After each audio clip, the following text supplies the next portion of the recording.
Tonight, the Harbor Pirates, led by talented wideout Travis Langley, traveled to crosstown rival Santa Cruz to attempt to slow down the section's leading rusher, Jonah Hodges, and the Cardinals. It's the battle for the conch shell next on CTV Sports.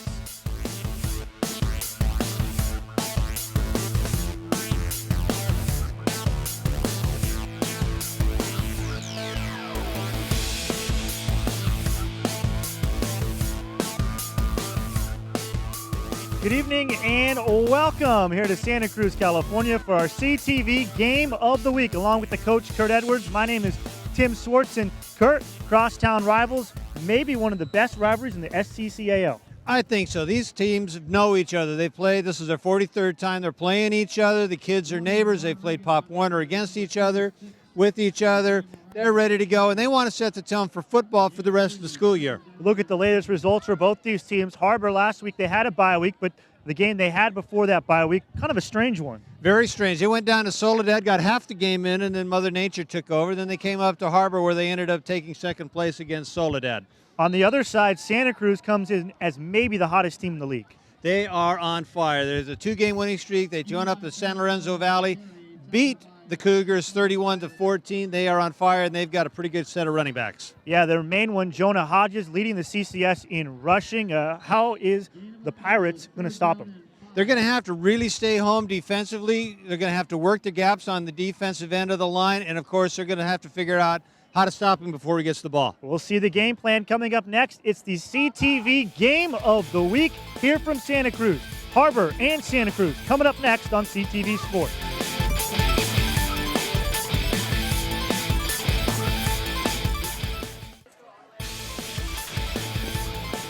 Lights have taken full effect here at Santa Cruz High School. Harbor and Santa Cruz, the crosstown rivalry, coming up here on CTV Sports. A presentation of Community Television of Santa Cruz County, a nonprofit membership organization serving county residents by providing education and tools to access media.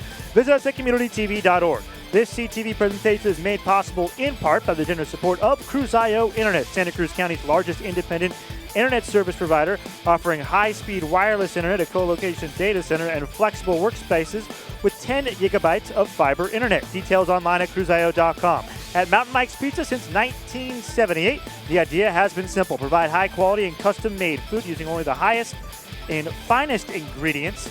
33 years later, Mountain Mike's Pizza is holding fast to the same core values. On the web at mountainmikes.com, order online, or call 477-7760. Located at 37th and Portola in Santa Cruz. At Mountain Mike's, it's pizza the way it ought to be. And by Benson Masonry, specializing in all forms of residential and commercial stone masonry, including fireplaces, retaining walls, block foundations, and decorative patios. Benson Masonry, 479-9636. Stone masonry specialist serving Santa Cruz County since 1981. We're bringing in the coach, Kurt Edwards. And Kurt, we start out with Coach Cox and his keys. Jeff Cox says that we're going to have to stop their O-line and contain number 20, and that's Jonah Hodges. And, of course, the battle is going to be in the trenches. If they're going to stop anybody, that's where they're going to stop them. Hey, our guys are pumped. They want to see it because they got coaches on their campus as a security guard, and so it's never anything negative, but they always do a little chalking back and forth, and, it goes, they're pumped about getting an opportunity, and they see those guys all the time in the community, so they love to compete against them, so it'll be a fun game. There's Coach Cox talking a little bit about how friendly of a rivalry was. A lot of friends on each other's sidelines. We'll look into the other side for Coach Bubba Trumbull and his keys to this game. Coach Trumbull, he's very effective. He says we're going to have to be effective at running the ball. He's got two great running backs. Protect the ball. In other words, zero turnover. Sounds like one heck of a coach there. And apply pressure defense against the Pirates. Most of those kids went to junior high together. They've known each other for Little League or Pop Warner for years. So it's always a little extra when you know the guys you're going against. And it's for the city championship, so we take some pride in that. So for Coach Trumbull, one of the big weapons in this game is going to be his running back. We go down to the field. The third member of our broadcast team, Daniel James Howell, is standing by. Thanks, guys. This year on CTV Sports, we've seen several prolific rushing attacks. Watsonville's quarterback, Lamar Cowens, the tremendous running back out of SoCal, Fabiano Hale. This week, the story is going to be Jonah Hodges. He's a shifty back. He makes people miss in open space. The Cardinals are going to do what they have to, moving him around behind the line of scrimmage, put him in the slot, split him out wide as a wide receiver, and do anything they can to get the ball in his hands.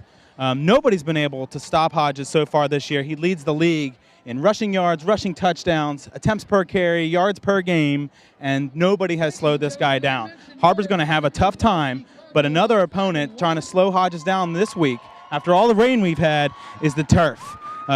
Difficult field conditions here at Memorial Stadium. Probably will slow Hodges down a little bit. We'll look to see if he'll be able to make his cuts. Back up to you, Tim and Kurt.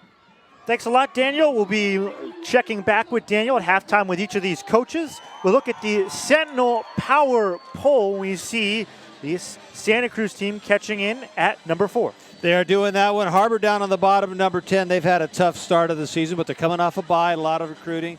But those are four great teams. Monte Vista, Scotts Valley, who we saw last week. Aptos, who we're going to see really soon. And, of course, Santa Cruz, who we're going to get a chance to see tonight.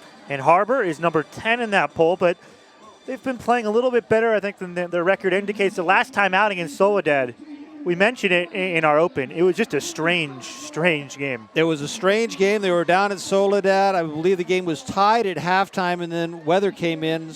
Yeah, 7-7 midway through the third quarter. Then they said, well, forget it. And then the superintendent and the principal down there at Soledad said, well, you guys came down here. We'll come up to Harbor. And they did, and Soledad took it to the Pirates on the very next day. Kind of a weird way. It's the strangest home series I've ever heard in my life, when one game and you're being at both places at the same time. Little peek out there. There's Bill Bunner in the white hat. He's the official for tonight's game, and there's the rest of that crew.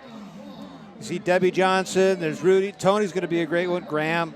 Very good officiating crew. Bill Bunner, again, he's going to be the lead duck out there this time. And the turf out there, Tim's going to be interesting because we've had some rain, so we're going to find out how slippery it may actually be on whether or not we're going to have some slippery running backs. And as you called Bill Bunner in our first game, the prolific Bill Bunner, who got a good laugh out of that one. No, that was the illustrious Bill Bunner. Sorry. Now I'm calling him a lead duck. I can't wait to see what he's going to say now. But we saw him in the first week game between Watsonville and SLV, and he did a tremendous job. There was an incident early in that game. 2 players were ejected, and after that, nothing else happened. Well, Bill's done a great job. He's a former coach, baseball coach, player, everything at Aptos High School. Been in academics for a long time as a vice principal and principal, so he knows how to work with just about everybody he's going to run in contact to. And Mr. Jesse Buck Trumbull.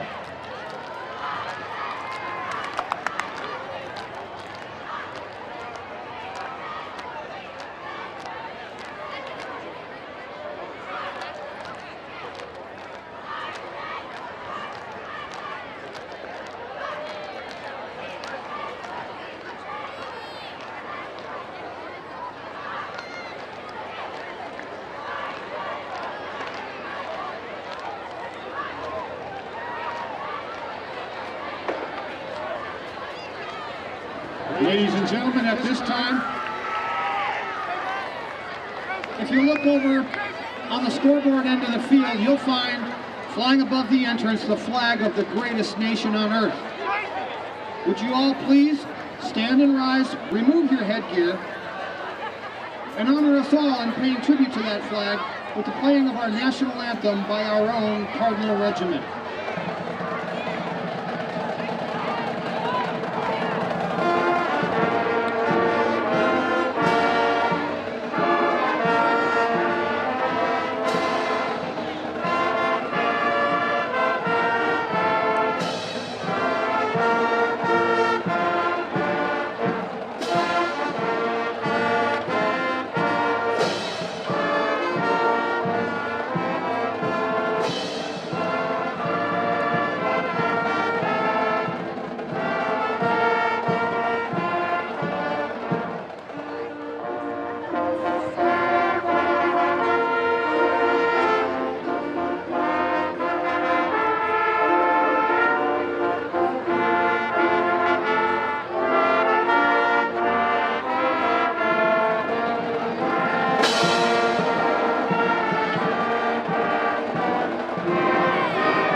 Thank you, And Harbor here we go. fans. Welcome back to Santa Cruz High School. We always enjoy having you, our neighbors. We're back here at Santa Cruz High School. The Harbor Pirates, the crosstown rival, invading in the battle for the conch shell with the coach, Kurt Edwards. My name is Tim Swartz. And Kurt, we gave the game keys a little bit closer to kickoff. If you're Harbor, we saw the power poll. They're number 10 in the power poll. Santa Cruz is number 4 in the power poll. What's maybe the one thing that you think the Harbor Pirates have to do tonight to make this a close one? Well, I'm going to add one more to actually control the trenches. They're going to have to win the battle at the line of scrimmage and not let those talented running backs led by number 20, Jonah Hodges, out the door and down the line of scrimmage. But they also have another one, and that's number 25, Locatelli, who's equally just as dangerous when he gets his hands on the ball as well. But they're going to have to, no turnovers, Tim. That's just what all of us old coaches used to say. But definitely control the line.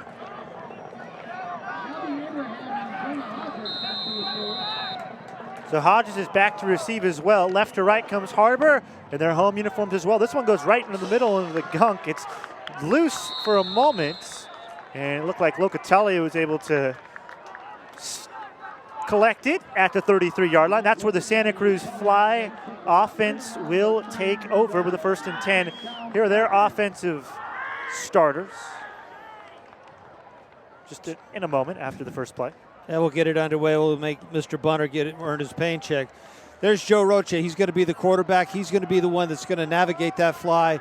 And you can see the plethora of backs and wide receivers that are fantastic. Look for number 20, Jonah Hodges, and that offensive line, not that big, but very, very quick, with Ortiz at the center. He's going to be one of the key elements to getting everything off the dime. And 10 players on the field for Harbor, so they're going to have to use their first timeout before this one's even underway. To give us a chance to introduce you to Bill Bunner, who is our game official, as well as go over the starters for the Harbor Pirates. They come into this game at 1-3. Their lone victory was against Stevenson down in Pebble Beach. They have lost to Pajaro 46-0. They lost to Mills, a Peninsula Athletic League team, 15-12. And they lost to Soledad, as we mentioned, their last game. They played 2 weeks. So here's their defensive starters in the secondary. Look out for Christofferson. He's a ball hawk. These are the linebackers are the ones who are going to have their trouble. Langley, Fonseca, and Juarez are going to be very tested in that defensive front up. And they're just going to have to hold that line of scrimmage, really not give anything, not get their shoulder pads turned at all. And that's just going to be one of the keys that we're going to be looking at the entire time. But if Holzer, Francis, Bailey, and Andrew can do it up front defensively for Harbor, Harbor's got a shot. It's going to be a tall task to slow down this potent Cardinals attack. First play of the game, it's a sweep left. Hodges takes it, crosses the 35-yard line to the 40. Open field, see ya. 40-yard line, he cuts upfield to the 30. As advertised, Jonah Hodges has come to play. 66 yards on the first play from scrimmage.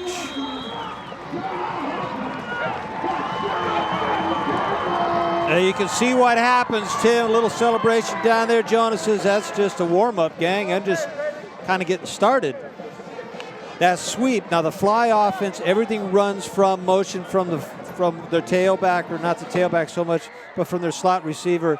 Number 20 is that when you bring him in motion, and it's the sweep from that particular position that's the key play in this fly offense. And we've watched the PAT is good. And Tanner Cole put it through.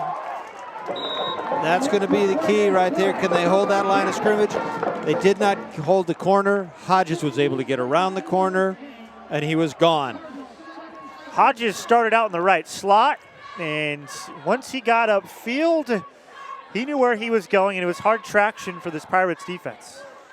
Now, we mentioned a little bit about the turf. We watched the junior varsity game that was won by Santa Cruz in a landslide. And it didn't look like it was tough sledding at all for any of the running backs. And it didn't look like it was tough sledding for Hodges one bit. He was just able to pick his way right down the field. Nice little cutback going across the green. Good job of protecting the football. I know Bubba Trumbull preaches that at every practice. Hang on to the rock. So one of the players deep to receive for Harbor is Travis Langley, who we kind of highlighted in our open. He is going to be the big-time playmaker for the Pirates. He's also along with Jake Patnode. Kickoff for Santa Cruz. One play and a touchdown, 16 seconds in. Langley at his own 15.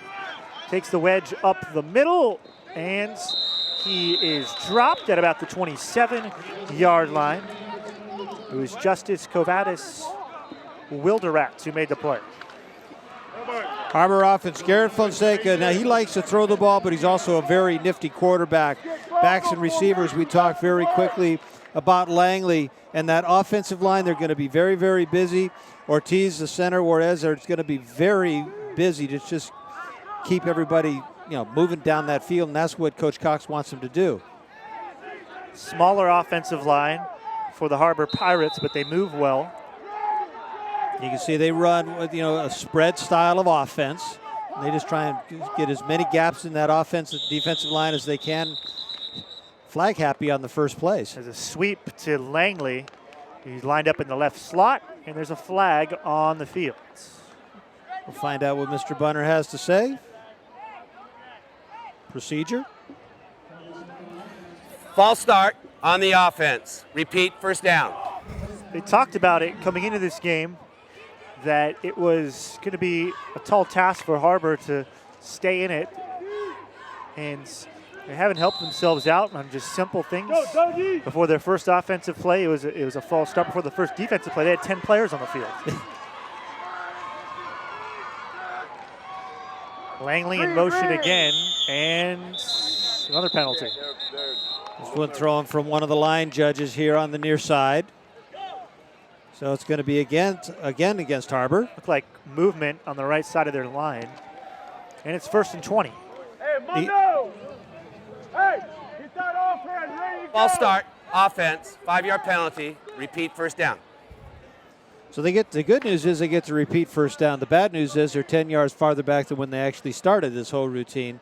And Santa Cruz defense is now just chomping at the bit a little bit more. A turnover down here is going to be deadly for the Pirates. They will hand it left, and a lot of daylight down to the left side was Langley. As they moved around this package a little bit.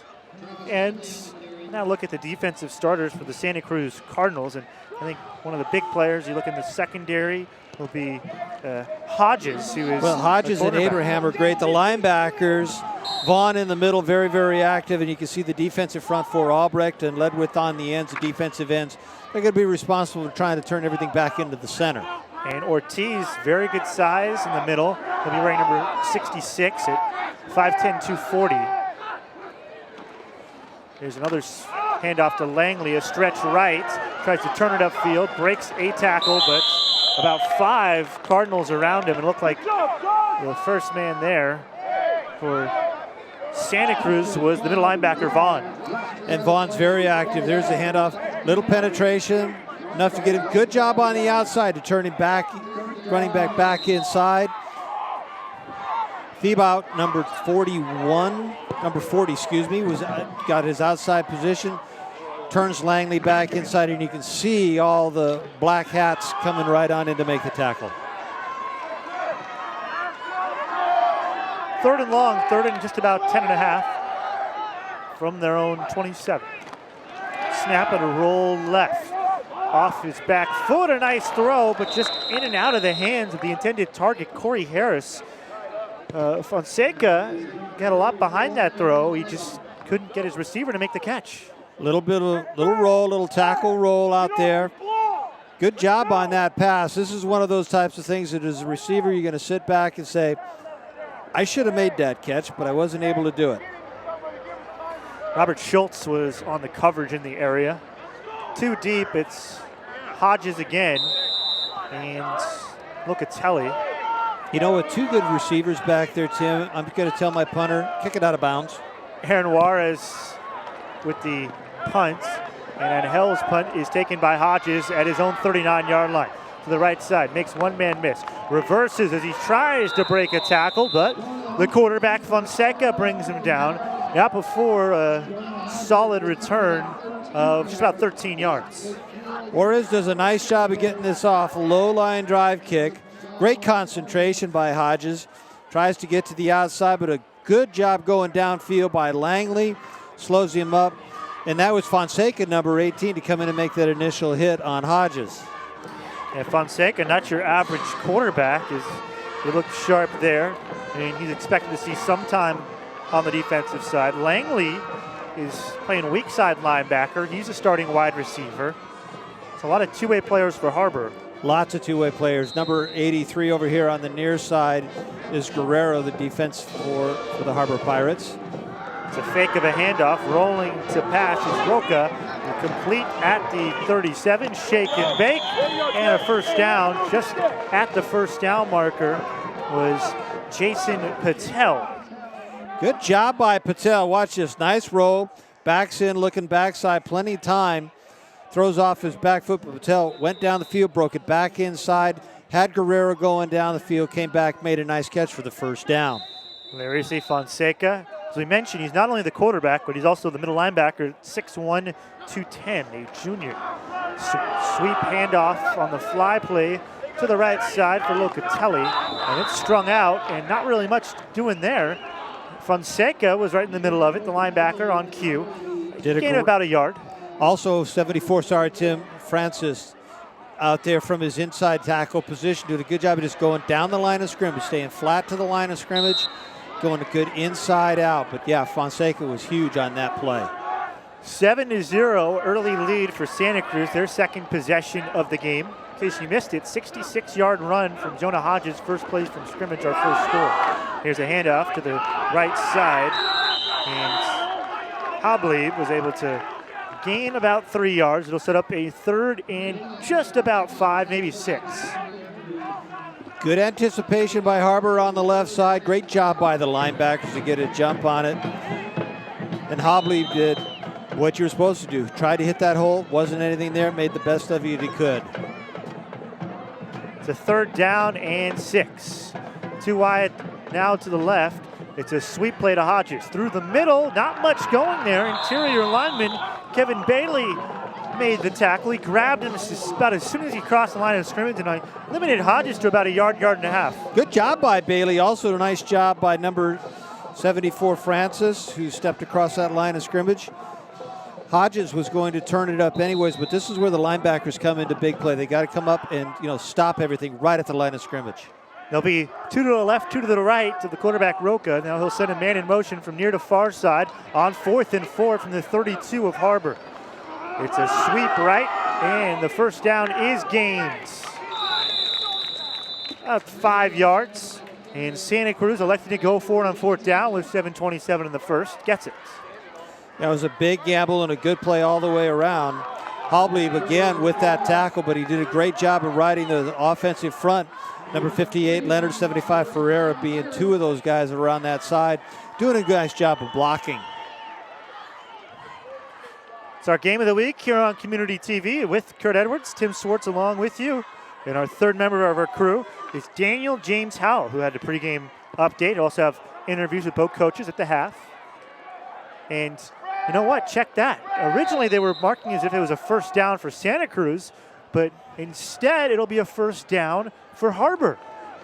They stopped him just short. Scrum play, and it goes nowhere for Langley. Looked like they kind of caught us off guard and maybe caught both sidelines as well. That was it was on that one.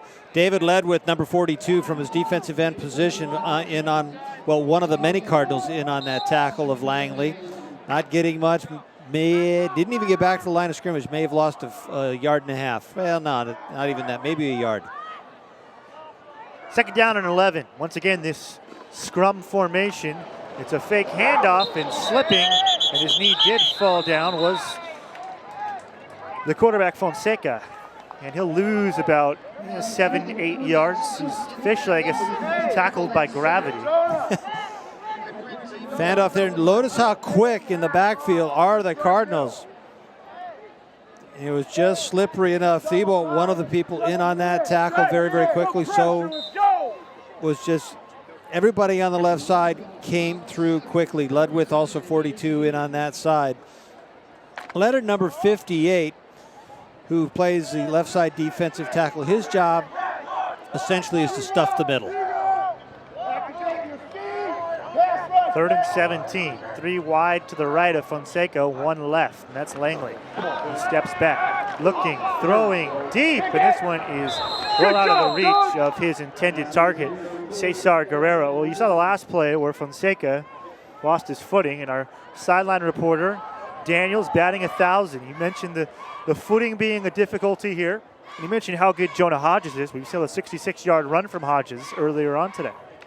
He did really well on that one. And yeah, you look at the field right down the middle, the grass is starting to go away. It's wintertime. We had some rains here, and it rains, and they've just started to chew up that center portion of the football field. You see deep again. It's a double-headed sword, Locatelli and Hodges. Locatelli takes it. He takes it right. Now to the left. Cuts the corner at the 30. One man to beat at the 20. Cuts it upfield at the 10. Gets a block. 5, touchdown.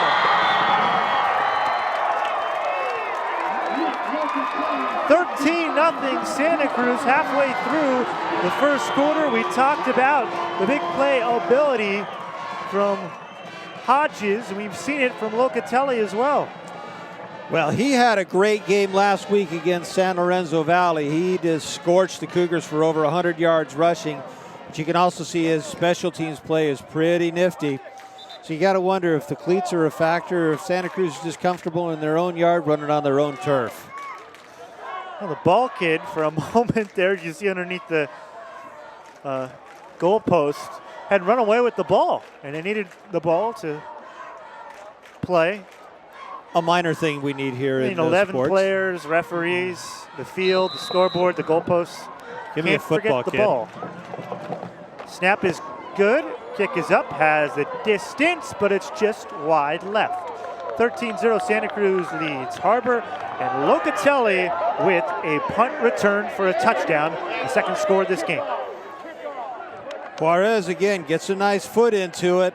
I still tell you, Tim, you're going to kick the ball to these guys, kick it out of bounds. Sets it up in the middle, allows the blocking to get to the outside. One last block here, there it is. Right around the corner he goes. All he's got is Juarez, a little nifty move. Whoop. Juarez goes right on by it. Nice block not needed in the background.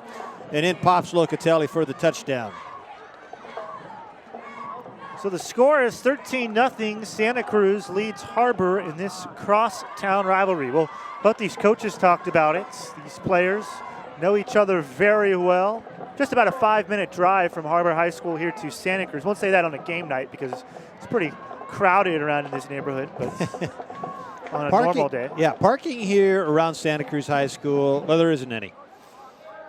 You can get here early. There's a lot of street parking. And great crowd out here tonight. No stands on the far side, so everybody gets nice and comfortable here on the stands on the press box side. This high school was built in 1890. Give or take, yeah. 1891. And back then, there weren't cars, so they didn't really have that in mind. Yeah, well, they had stables just down the street.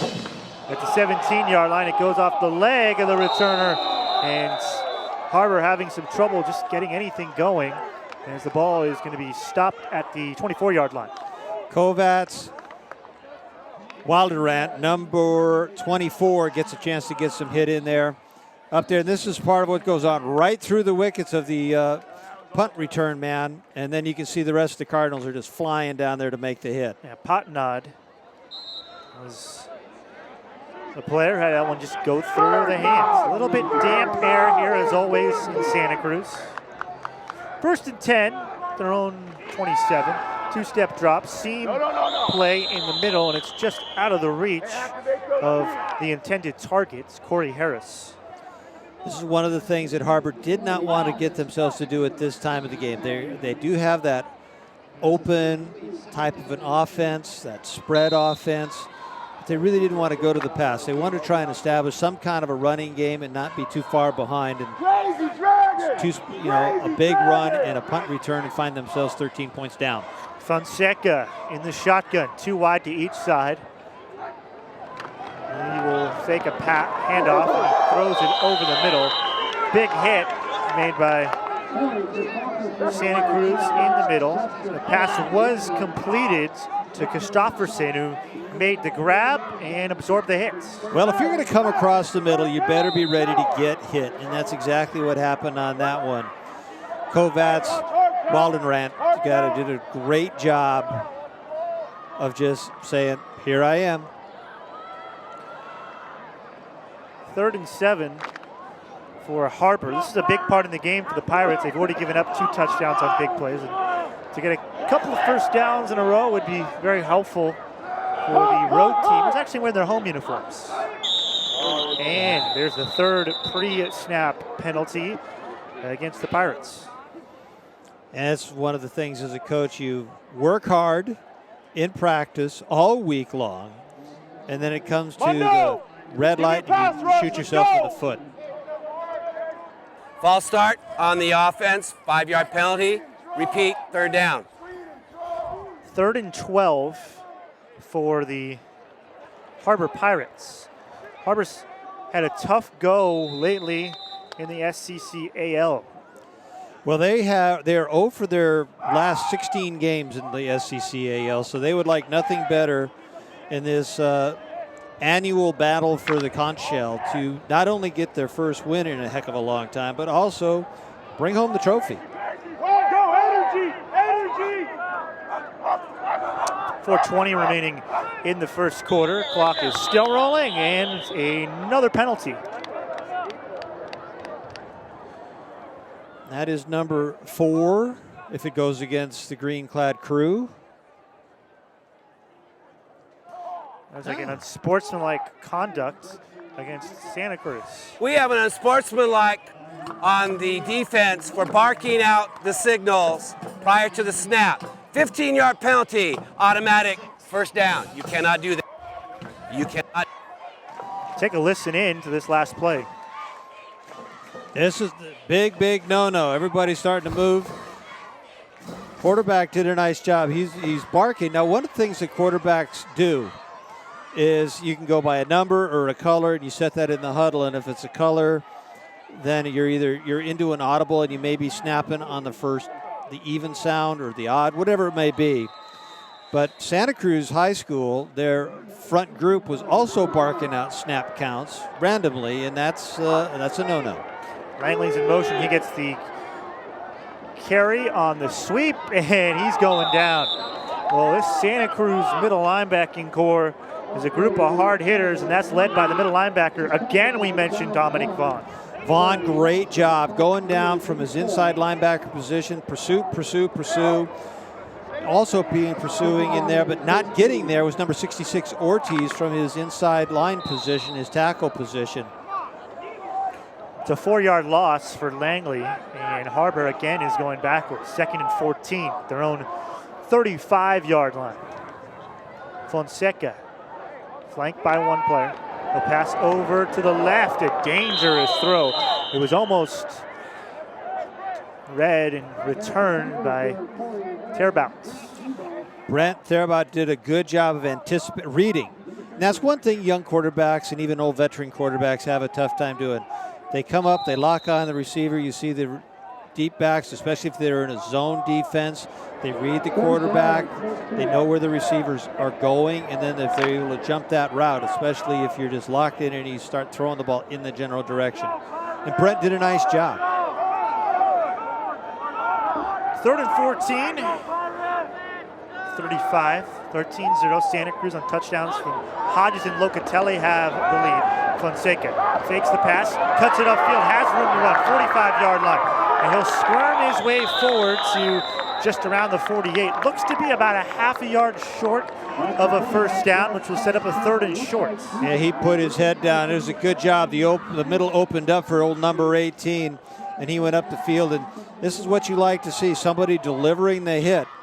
And that's what Fonseca did. Dropped those shoulder pads down, kept the head up, and keep the knees going and drive. And you can see it's short by about a good yard. So correction, that's a 4th down, not 3rd down and short. And why not? Harbor's going for it. Well, you already proved when you punt to them how dangerous they could be, unless you kick it out of bounds. And Fonseca looked like he originally got it. The second effort will give him the first down. Well, if it's from the far side official, he'll give him the first down by a yard. If it's from the near side, it'll be very close. And it is the near side spot. They'll signal for a first down, though. It's a great success for Harbor. Yes, they're down by 13 points. Fonseca almost didn't get that ball underneath. Great interior underneath drive by the Santa Cruz front two, one of those being Ortiz and Leonard, the other one 28 Vaughn from his middle linebacker position. They got up and they hit Fonseca low, but he was able to continue that forward lean and his momentum drive. 1st and 10, 3-step drop, a fire to the far side. It's complete, and absolutely laying a walloping blow was Yabi Abraham, as it was complete to Harris. Great job by Abraham. This is what you like to play defensive back for. Just wound up and just drilled him. But that was a nice job on the other end of that, on the offensive side. A little clear out to allow the receiver a little underneath route, but Abraham sitting back there in his zone coverage, kept his cool, and then just did a nice job, head up, shoulders right through, wrapping hold of some laundry and taking the receiver out of bounds. Andrew Holzer, who's the fullback, is in the backfield, just to the right of Fonseca. He'll hand it on a trap right. Flag comes out. It's going to be a holding penalty probably, as Langley gains about 2 yards, but instead of a 3rd and 1, it's going to be a second and probably at least 13, 14, maybe 15. Yeah, usually when the flag comes right in there, it's going to be no. Chop block. Legal block below the waist. That's even worse. It's a 15-yard penalty. Yes. And on that particular play, linemen typically on a run play, Tim, they're taught to just fire out low, get underneath, cut the legs out from underneath the defensive people and on the other side of them. Mr. Bunner. We have a chop block on the offense. It's a 15-yard penalty. We'll repeat, 2nd down. Ouch. That's one thing that you cannot do if you come into a game as a 1-3 team facing a 4-1 team on the road, is commit penalties. And Harbor on offense has committed 5. Yeah, and that's some of the things that Coach Cox and the rest of his coaching staff are taking a great note of. We've got 1:17 to go still here in the first quarter.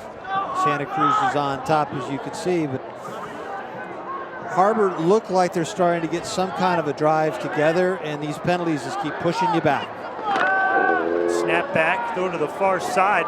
He had Langley open up just a little bit too far from Fonseca. Schultz, number 3, the strong safety on that side, had Langley measured up, had that pass been close to being caught or caught, number 3 would have had an opportunity to just level the boom on Langley. So 3rd down. Make it 3rd. And 16. What do you call up here, Coach?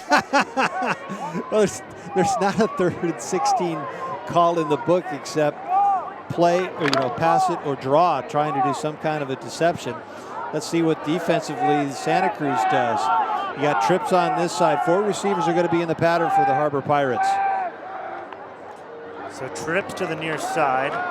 It's a throw over the middle. I don't know if the intended target even had his head up, who is Quinn Purtis. And another punting situation for Harbor. Maybe their 3rd punt of the first quarter with 58 and change remaining in the first quarter. 13-0 Santa Cruz leads. Now there's a shot at Jonah Hodges, and he and Locatelli are going to go back and start about their own 25-yard line as Juarez gets ready to punt the ball away. But yeah, you're right, Tim. It looked like Guerrero did not have that head turned around fast enough, but Fonseca had to get rid of it really quick. Here's the punt. And this one is an end-over-end punt that will bounce. Hodges will run out of the way a little dangerously. It's at the 20-yard line. It went right by his feet. A nice punt from Horace. 24-yard punt and no return Well, from their own take a look at 20-yard this line. day in history, Cardinals. and it was the most one-sided game in college football history. Georgia Tech defeated Cumberland College 222-0. And you want to know why that score got that bad? Coach Heisman, who was coaching for Georgia Tech at the time, was also the baseball coach, and he took very much offense that during the baseball season, Columbia beat Georgia Tech. He said now what Columbia did, they didn't play fair. They brought in major league or professional baseball players, and that's why Columbia beat Georgia Tech. Not only that, the Columbia team, they didn't have football that year. They had to get a bunch of scrubs together to play that game. Yeah, Cumberland. Did I say Cumberland? I'm sorry. I mispronounced the name of the school. The emphasis on the wrong syllable? On first down. I'm not sure how to respond to that one. Don't. That's usually the best course of action. 13-0. Santa Cruz leads Harbor. Looks like Santa Cruz wants to get one more play in the first quarter. Don't see much wind, but always want to get as many plays in as possible. It's a fake sweep, and out of the scrum, Locatelli has the entire side of the field open. It's a foot race. The 30. Locatelli is going to find pay dirt for the second time this game. 19-0. Don't blink for a moment, because Locatelli and Hodges can move 76 yards. Well, if you went up to SLV last week, you saw that these guys could move, and Locatelli had a very similar outing. Just a simple little inside handoff, and these two guys are fun to come and watch. Last week we watched Hale from SCCAL have a fantastic day, and now this week we're watching two other great running backs. Yeah, we've seen some great running backs this season. Locatelli able to make this a 19-0 game, and with the extra point, 20-0 is the score after one. Santa Cruz is cruising. Number one. That's getting edited out. Some airtime as well for Locatelli with his helmet off. You like to see the football players get their pretty faces on TV. So 20-0 is the score here on the Community TV Game of the Week. We want to thank some of the people that have made this possible with our Community TV Game of the Week. First of all, Cruz.io Internet, Santa Cruz County's largest independent internet service provider, offering high-speed wireless internet, a co-location data center, and flexible workspaces with 10 gigabytes of fiber internet. Details online at cruzio.com. And by Mountain Mike's Pizza. Since 1978, the idea has been simple. Provide high-quality and custom-made food using only the freshest and best ingredients. 33 years later, Mountain Mike's Pizza is holding fast to these same core values on the web at mountainmikes.com. Order online or call us at 477-7760. Located at 37th and Portola in Santa Cruz. At Mountain Mike's, it's pizza the way it ought to be.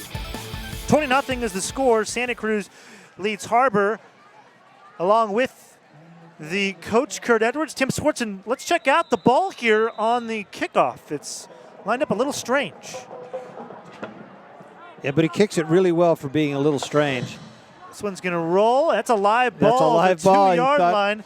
Langley picks it up, makes one man miss, has the corner if he can get to it. But an open field tackle made by Santa Cruz at about the 20-yard line. But they didn't have the ball straight up vertically. It was kind of horizontal. That's a way that ACAL likes to kick that ball off. You can see it down the side. Didn't have a tee to hook that one up, so you just have a player that's down there and hang and just essentially just tees the ball up like they do on a field goal or a PAT. And Langley doing a nice dance down there once he realized that ball was not going to go in the end zone. He gets the ball back out to the 20-yard line, which if it had gone in the end zone is where it would have gone, but not as much excitement. Langley and the offense, after his kick return, take the field. He's lined up left of Fonseca as the featured player for the Harbor Pirates. And it will be Langley in the middle, and he gains nothing. Try the underbelly, see if you can soften something out so you can get out around the corner. But not that time, as the Cardinals' defensive front, their tackles and linebackers did a nice job of stacking that thing right up to the line of scrimmage. Jeff Cox, the head coach, second year for the Harbor Pirates. His dad, Steve Cox, longtime coach at Cabrillo College. And I don't know where, I think Steve right now is at San Luis Obispo, Cal Poly San Luis Obispo, as one of the assistant coaches. I guess he only works at picture-perfect scenic locations then. Well, he's got two of them, Cabrillo obviously being one of them, and San Luis Obispo equally very beautiful. Shotgun for Fonseca, quick drop and a throw to the far side. Diving catch made up the 23-yard line. Christofferson was there. He's already made a couple of pretty acrobatic catches. his second catch of the game. And it is a 3rd and 9 with 10:45. Clock is rolling in the first half. Great job defensively by the Cardinals. They are really doing a good job of reading and getting to the ball carrier or to the receiver and putting pressure on Fonseca. He's not getting a lot of time, and there's just enough pressure, Tim, that sometimes he's not able to really step into that throw and get a little bit more mustard on it. 4 wide receivers for Fonseca, and it's going to be a straight draw to the left side. He has the first down, crosses the 35-yard line. And in the middle, once again, that fantastic middle linebacker, Vaughn, makes the tackle. He is just fabulous. Fonseca just says a little fake here. Looks number 28 doing a good job. Great wrap, great hold to take the running back. This time Fonseca, that's his 4th rush on the day. He's thrown the ball 8 times, unofficially completed 3, but he's been harassed most of the night by that front wall of the Cardinals. Ball in the right hash mark.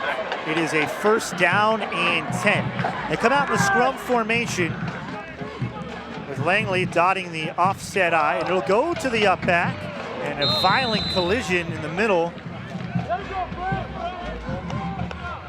It looked like the carry went to Luke Pottenard. Straight up the middle. I think, Tim, what Harbor's going to have to try and do, not try, they're going to have to do it, is start to establish a personality on the offensive line. If you remember when we watched Scotts Valley and SoCal a week or so ago, Scotts Valley hadn't established any kind of personality on the offensive line, and all of a sudden they did, and that was the difference in the football game, is they just went right down the field, not bothering to pass the ball. Penalties all over the place. Ball snapped, maybe a little bit prematurely because it's on the ground.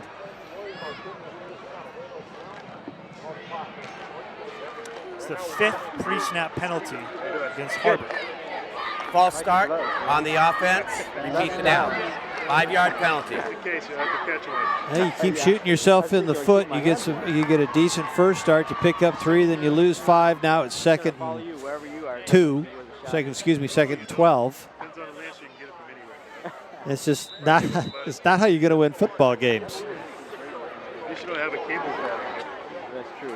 2nd down and 11. No cable, dude. 3 wide to the left, 1 to the right. Here's a snap and a throw over the middle. Deflected pass collected by Harris. Crosses midfield to the 49-yard line. And Harris with a nice play for just about 18 yards. Nice little pitch and catch. And Harris doing a nice job. Corey, watch him. He looks the ball right on in, catches it, secures it, and starts to go across field, and then finally gets it to turn up the field to pick up some additional yardage. 18-yard play for the offense. And once again, he was brought down by Dominic Vaughn. I tell you, you want to have middle linebackers that are that active. You know, they're the quarterback, if you will, of the defense. Oftentimes they're calling the defensive plays, but they're right up at the line of scrimmage. Not only are they up there for run support, obviously, but also, you know, they have to be able to drop back into coverage. It's going to be a fake handoff. Fonseca able to finally be brought down, and he'll probably get just back to the line of scrimmage. It's that scrum formation. I don't know, is there a better word for it? Well, everybody calls it a scrum, but you know, it could be a double wing formation where everybody's tight to the line of scrimmage. You can run 2 running backs, have 2 wings, 1 over each tackle or outside of a tight end. It's a quick hitting misdirection type of an offense. It's really effective. You don't need the big war horses up in front to move people off the ball, but you do have to create gaps and angles for the running back to go through. 2 wide to each side. Langley's in motion. Fonseca, a design draw, had a nice little hold on the left side, and he spun forward to the 45 by Gabe Hernandez. Nice job by Hernandez. Watch him fight inside, holds his position, then slides right back on through and makes that tackle. And that's what you really want to see in your tackles, in your defensive front. battle up front, then slide and make the tackle. And that was a huge hole. That was a great job. And that was the way the play was designed. You just had to try to make Hernandez miss him. Yeah, and that's the other thing. Defensively, once you feel yourself pressure from either the inside or outside shoulder, you've got to fight back against that one, because typically that's where the ball is going to be coming around that side. So if they're pushing you to your left, your play's going off to your right shoulder, you want to fight back across it. Langley around right side, a lot of room to run. He's met at the 40-yard line, and he's driven back just about a yard short.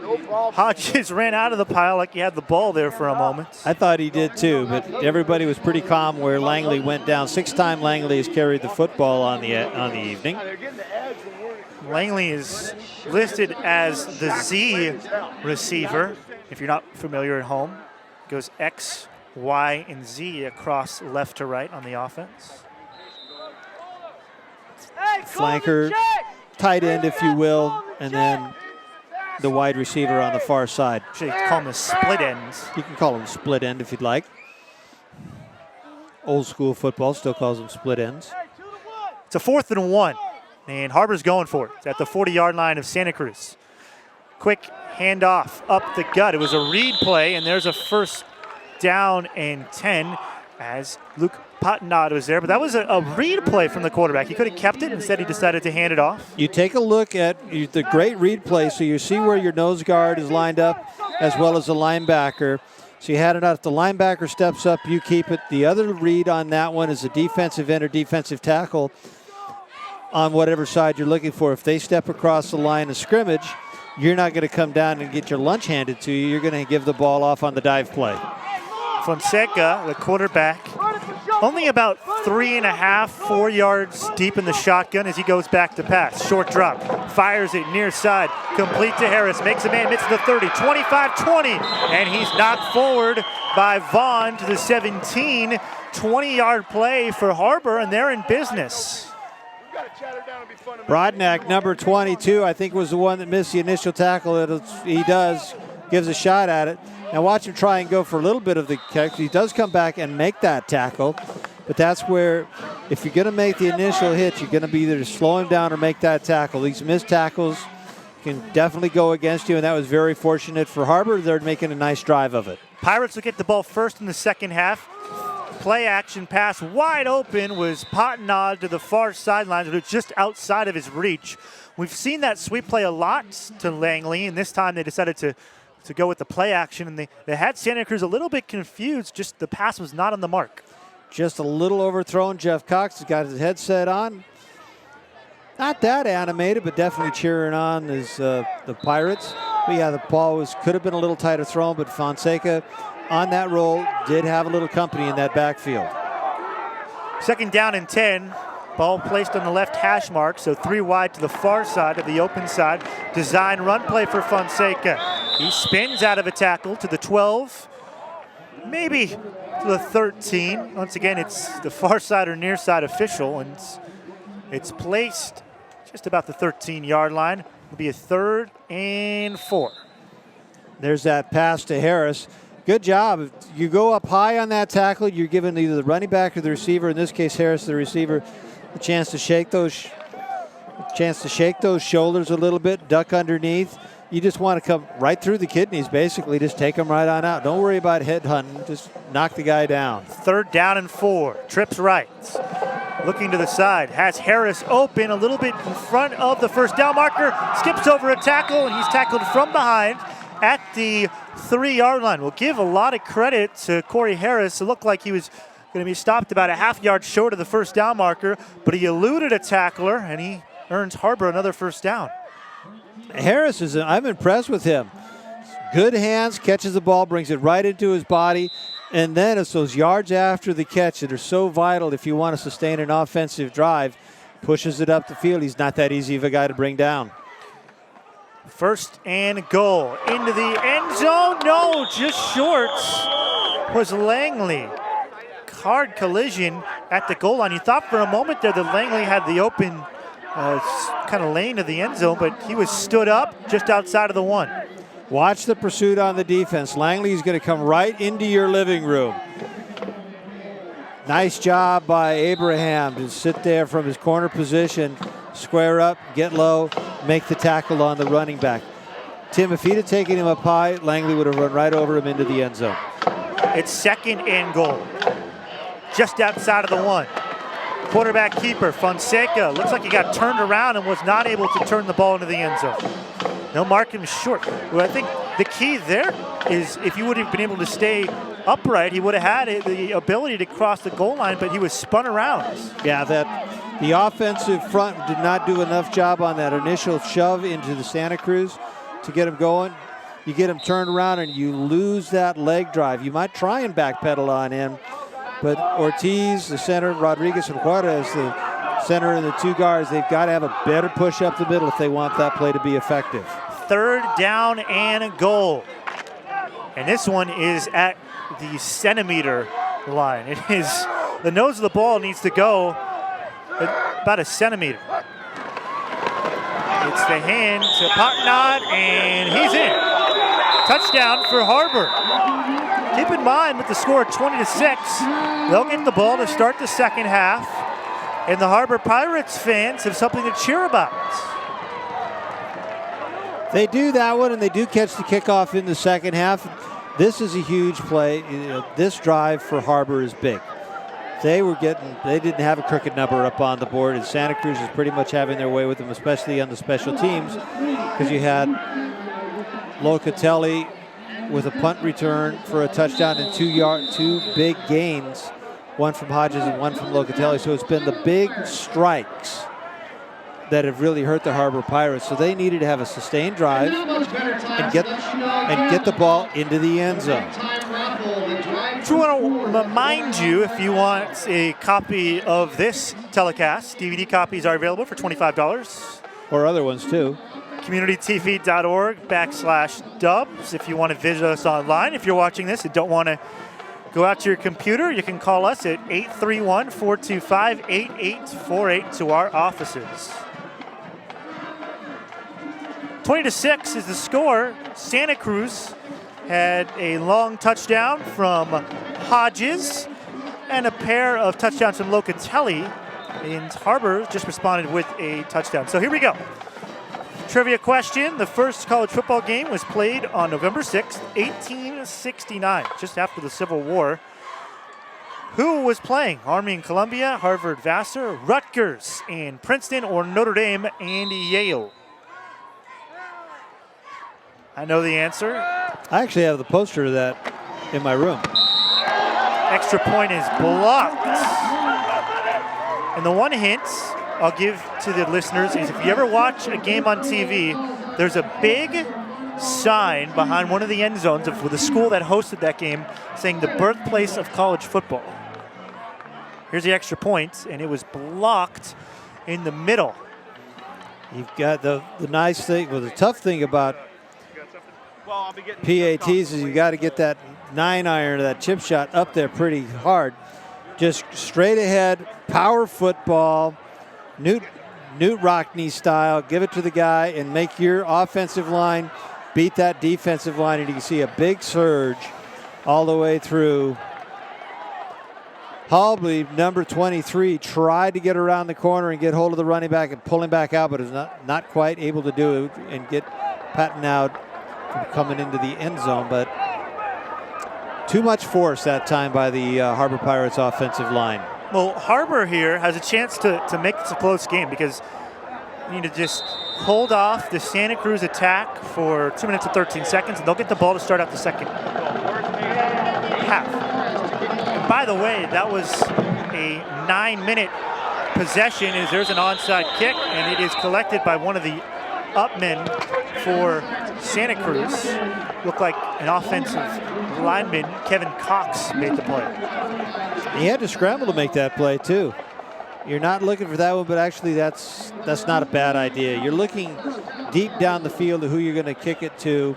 One of them is Hodges, another one is Locatelli, and then they've got Abram back there. They've got 4 guys, and those are 3 of them that I could see. Then they can all run.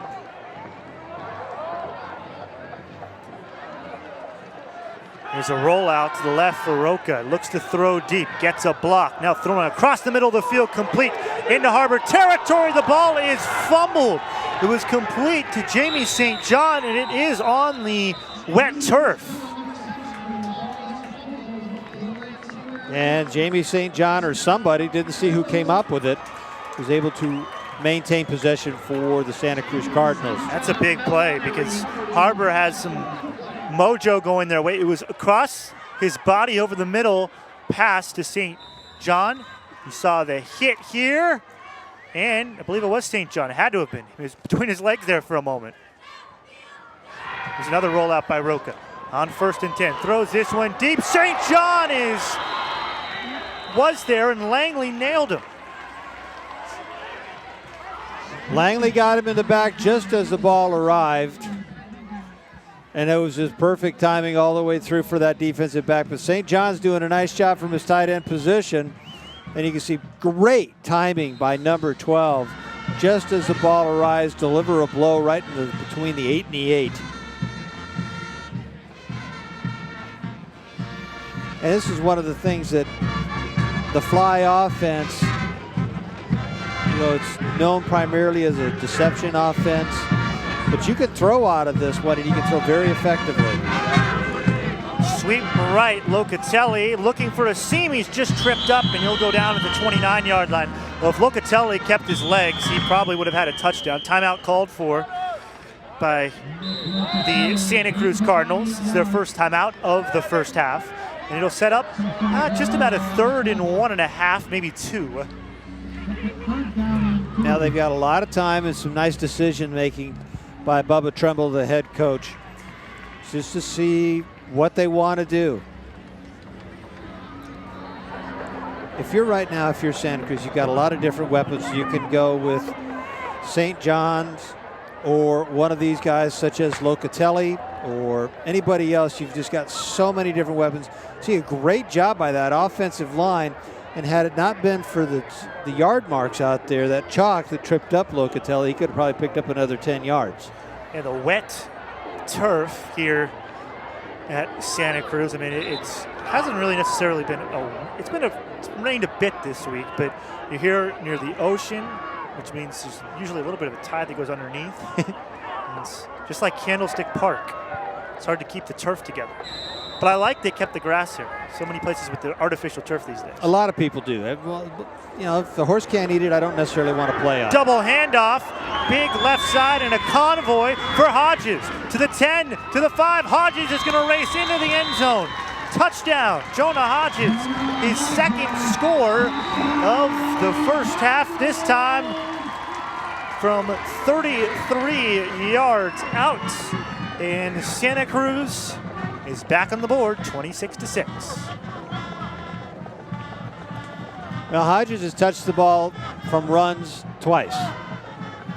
He's got a 64-yard touchdown and now a 33-yard touchdown. Pretty effective use of the running back, if you ask me. Well, Hodges, as he has in the previous 5 games, is above 100 yards.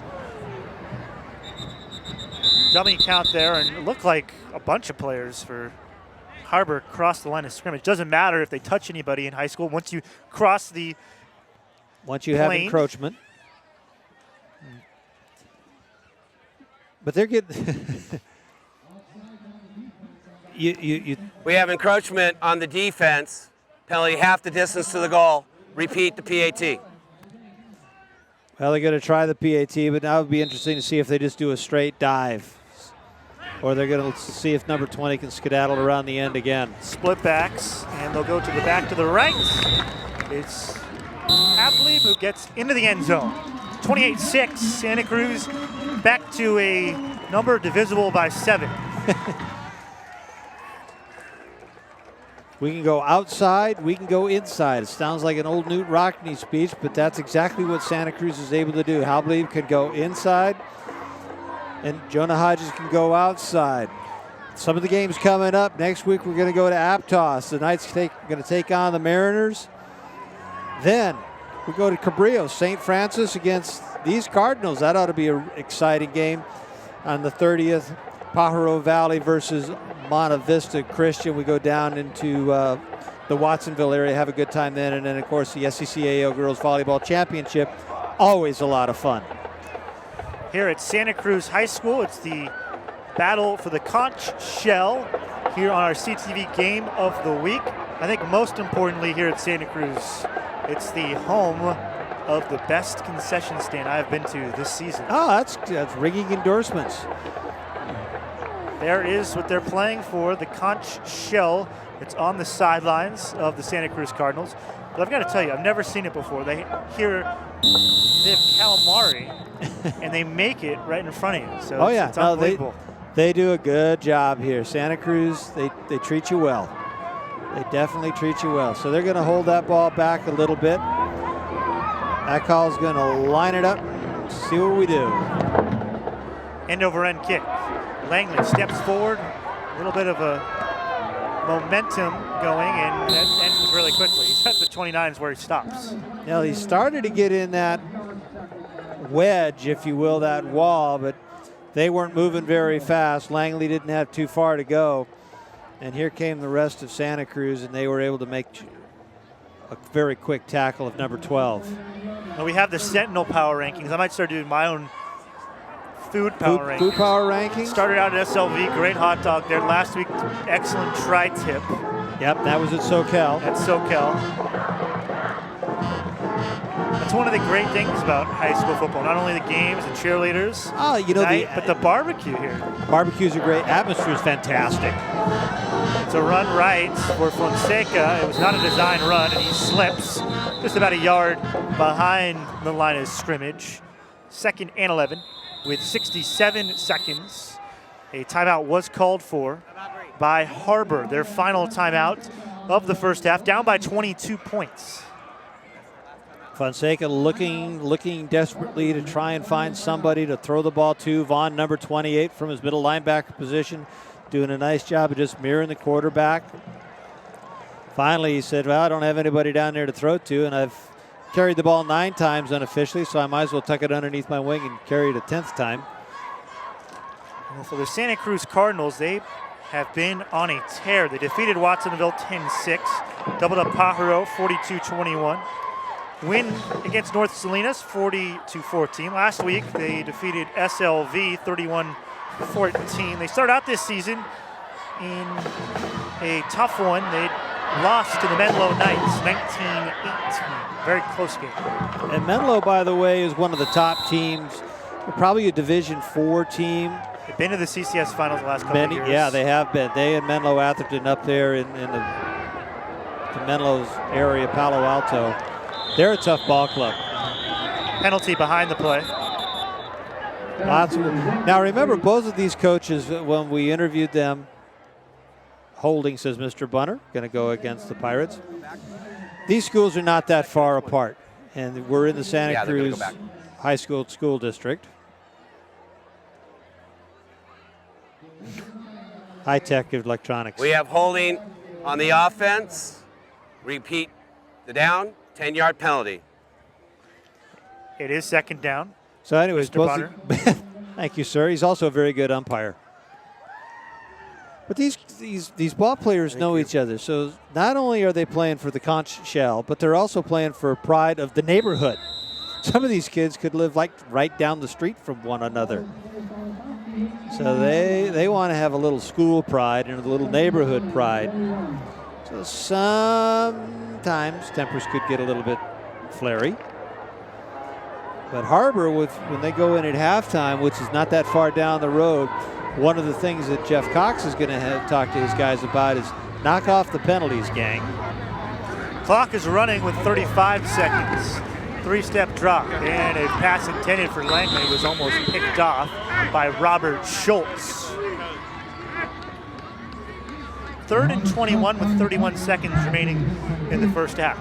Schultz was closer to picking that ball off than anybody else, because Fonseca threw it behind his intended receiver, and number 3 was starting to get a break on the ball. Yeah, but that stops the clock, gives Harbor with 3rd down and a couple of long-distance telephone calls to go for a 1st down.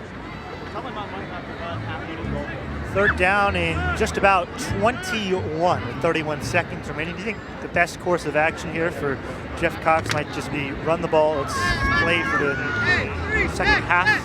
Halfway to the goalpost. That would be a good course of action because you'd be able to get this play off, and the clock would eventually just run out. You wouldn't have to run a next play. They're going to throw it, and it's intercepted by Jonah Hodges. He crosses the field to the 25-yard line, turns the corner, ripped down by Langley at the 18. Another big play from Jonah Hodges. He's everywhere.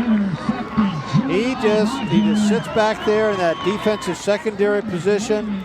Little roll out on the runs. That's a little tougher to throw. Hodges doing a nice job from his corner position. And then watch this. Watch Langley come into your screen from the right. Here he comes. Nice tackle. Also tries to rip the ball away from number 20. The Santa Cruz offense has not needed much time to score. And with 2 timeouts, 20 seconds to go in the first half, they have more than enough time. Oh, they've got plenty of time. And, coming into this game, they were scoring 28 points a game. Ball to the 18, 1st and 10. Man in motion, left to right. And the snap, rolling right. Roca throws it over the middle of the field. This one is deflected and intercepted. St. John was the intended target, and it was intercepted. Looked like by Anthony Caramesa. It was Caramesa. Ball a little bit behind St. John's. He was trying his best, and the ball was picked up. Now you kneel down. Looks like it might be a little bit tough, though, from that spot, Kurt. About the 2, 1.5. Might okay, have to search forward and kneel down. Search forward, then kneel down. So it's a 1st and 10. We'll see what Harbor tries to do just to get out of the end zone. They're going to try to hand it left. Tripped up was the running back, Potnod. And that is how the first half will end. Big play after big play for the Santa Cruz Cardinals. It started with their first play from scrimmage, 66 yards. Jonah Hodges. Locatelli had a 50-plus yard punt return and a 76-yard run. Hodges put together another 30-plus yard run, and that gives us our halftime score. 28-6 is the score. Santa Cruz leads the Harbor Pirates, and as I mentioned, it was the half of the big play. Yes, the half definitely of the big play. The punt return, 2 long runs, as you said, and it's been an exciting game. The only sustained drive was by the Harbor Pirates, where they were able to come down and get those 6 points. Santa Cruz has just been big strike, big strike, big strike. And if that's how you're going to have to score your points, go get them, guys. But that's one thing that Bubba Tremble's going to do going in there is, okay, we're going to have to start to earn the line of scrimmage a little bit more than we did in the first 24 minutes of play. Jeff Cox is going to say stop with the procedure penalties, the offsides, that type of thing. Well, in the first half, you have to say, I do believe that Harbor had the most impressive drive. They had that long 9-plus minute drive. The problem is Santa Cruz has not needed really any time at all to score. No, you watch that when all of a sudden you're down here and you got inside a minute to play. What do? You give it to Hodges. He scoots around. You get it around the corner, and he's able to sprint all the way on in for a touchdown. Same thing with Locatelli, an 80-yard run, and they're early in the offensive sets, like the first or second play, right after they get the ball.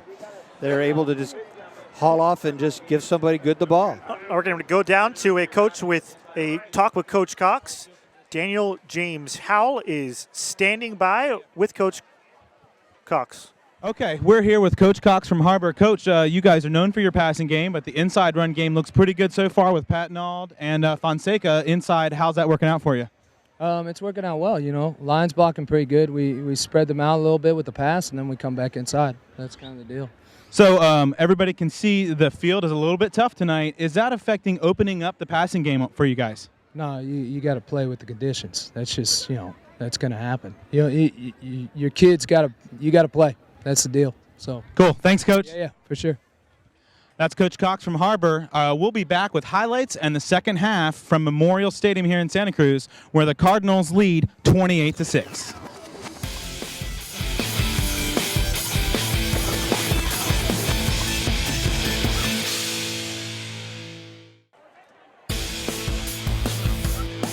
Back here at Santa Cruz High School, 28-6, the Santa Cruz Cardinals lead the Harbor Pirates. I want to thank everybody that's made this presentation possible, starting out with Cruz.io Internet, Santa Cruz County's largest independent internet service provider, offering high-speed wireless internet, a co-location data center, and flexible workspaces with 10 gigabytes of fiber internet. Details online at cruzio.com. At Mountain Mike's Pizza, since 1978, the idea has been simple: provide high-quality and custom-made food using only the freshest and finest ingredients. 33 years later, Mountain Mike's Pizza is holding fast to those same core values. On the web at mountainmikes.com, order online or call 477-7760, located at 37th and Portola in Santa Cruz. At Mountain Mike's, it's pizza the way it ought to be. And by Benson Masonry, specializing in all forms of residential and commercial stone masonry, including fireplaces, retaining walls, block foundations, and decorative patios. Benson Masonry, 479-9636. Stone masonry specialist serving Santa Cruz County since 1981. Well, it was a first half filled with highlights, filled with pictures, and here we see them. It started out with the first play from scrimmage. Jonah Hodges took it to the house. Just starts on his 20-yard line. Let's see a little bit of cutback, but really, nobody really laid a paw on him the entire 80 yards. What a great way to start off a football game. Then, Harbor couldn't get anything going on their first attempt, so they're going to have to punt. Locatelli takes this one, starts it up the middle, and kicks it to his left. Gets that corner, great block inside by the rest of the Cardinals, and he's down the field. And there was one final block there, we just saw it. Yeah, and he's in for the touchdown. So 2 huge big plays and 2 huge touchdowns real quick. And then the misdirection, they had run the same exact play for the first play from a scrimmage for 6 yards to Hodges. So they decided, let's fake it up and give it to Locatelli. So fast in the open field, that was 76 yards. That was the last play of the first quarter. It was 20-0 after 1. Definitely looked like things were getting out of hand for the Harbor Pirates, but they were going to come back. Fonseca gets this nice pass to Harris, who slips a couple tackles and then pushes it up the field, getting it in good field position for the Harbor Pirates. And Harbor's decided to stay with that aerial game since it seems to be working, and it's to Harris again dodging a tackle, pulling his way up the field to set up a touchdown lunge for the Pirates. And it was Potnod who was able to fight his way into the end zone on 3rd and goal. Made it a 20-6 game. It was about a 9-minute and a 35-second drive, but it was the double handoff, and Hodges ended up with it, and he turned the corner. Yeah, Santa Cruz likes to answer, and all good football teams will do that. And Hodges just has such great acceleration and good peripheral vision, looking downfield and being able to pick his way right through just about any defense. And we are at the sidelines with the home head coach, Daniel James Howell, with Coach Bubba Trumbull. Hi, we're here with Coach Trumbull from Santa Cruz. Coach, we came in talking about Hodges. There's another guy out there named Locatelli. Tell us about him. Nick's senior running back for us. Has been fantastic all year. Everybody's got to key Hodges. You have to. And Nick's giving us a counter punch. He does his job fantastic. He was able to get a great punt return for us tonight too. And the work he's put in is definitely paying off. So big lead coming out of the half here. Probably want to run the ball, take some time off the clock. Tell us, is Joe Roca going to have to throw a pass tonight at all? I hope not. He took a pretty big hit on the last attempt through a pick. So I prefer we just get that run game going. Defense needs to shore a couple things up. We're not happy giving up points on that one drive, but they put it together a nice long drive. Kudos to them, but we don't like that happening on our home field, so I'm hoping our defense can play a little better. Looking great, Coach. Thanks. Thank you. So that's Coach Trumbull from the Cardinals. Back up to you, Tim and Kurt. Thank you very much, Daniel. We're back up here in the press box here at Santa Cruz High School for the Santa Cruz Cardinals in the battle for the conch shell, leading 28-6 over the Harbor Pirates. With the coach, Kurt Edwards, I'm Tim Swartz, and not just a football game here tonight. No, but also a homecoming. Akasua Basua, there you see her getting the lovely bouquet of roses, and she is the queen, and the king is Mr. Scott Shepard. Congratulations to both of you two on a fabulous night here at Santa Cruz High School. With our homecoming, what's older than a king? King and queen, court, I don't know. I'm so ugly I didn't even get nominated to go to my school. So Santa Cruz and Harbor are ready for the second half. It's 28-6, the lead for the Santa Cruz Cardinals. Let's say here with the homecoming, to think of a title for you. Yeah, there's no title for me. I've been, well, not that you can do on the air anyways. You're with the coach, the homecoming I'll take coach. That one. I'll Kurt take Edwards. You know, looking at the first half, Hodges touched the ball twice. I mean, he only got 2 handoffs. He's over 100 yards and 2 touchdowns all the way into it. Locatelli, I think he has 3 carries. Hobley has 2. Roaches actually got a couple of carries, throwing the ball a couple times. But as Coach Bubba Tremble was saying earlier, he'd just as soon be able to keep the ball on the deck for as long as he can to grind out the clock and not allow Harbor too much time to get back in this contest, because last time Rocha decided to throw the ball downfield, he got whacked pretty good. You know, the main ball carrier for Harbor has been their quarterback, Fonseca, carrying the ball unofficially 11 times. So I'll have a moment. Here is the answer to our trivia question. It was the first ever college game played between, and the answer is Princeton and Rutgers. The Scarlet Knights, pretty sure they weren't called the Scarlet Knights back then, defeated the Tigers 6-4 in New Brunswick, New Jersey. Scoring was a little tougher and a little different at that point in time. Actually, you know what play started? You know, got famous from that style of football? The flying wedge. Because back then, a couple years before I was born, but not too many, the passing game hadn't really started yet. They could advance the ball by kicking it, swatting it, anything. They couldn't really, you could use your shoulders, hips, head, feet, hands. Couldn't pick it up and run with it. Had to knock it across. Yeah, the earliest form of football resembled rugby, yes, as opposed to the modern form of football. Shoulder pads and helmets hadn't quite come into play yet. Will be broadcast Sunday night at 7 p.m. We're about ready for the second half.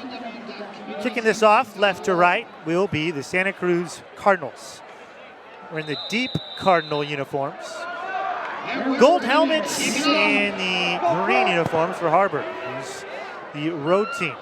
One bounce, and the ball is picked up at the 15-yard line by Cesar Guerrero, and Guerrero is down at the 26.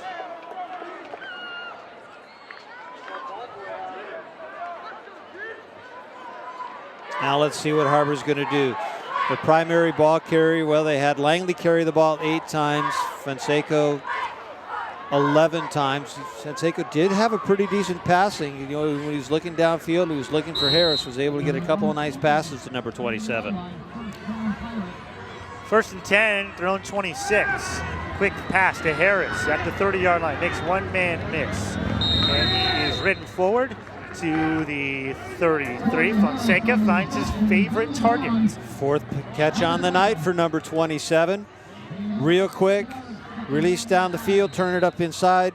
What you want to do is you want to catch the defense in a little bit of a zone, come down, recognizes the zone, turn it up just inside. Whoever the defender is in front of you, whether it's a linebacker or not, settle in, make the catch, secure the ball, then head up the field. You're watching the game of the week here on Community TV. won't ever check out any of our replays, communitytv.org, and you'll be able to find all of them. It's a running play, and Luke Putnod will probably lose about 2 yards.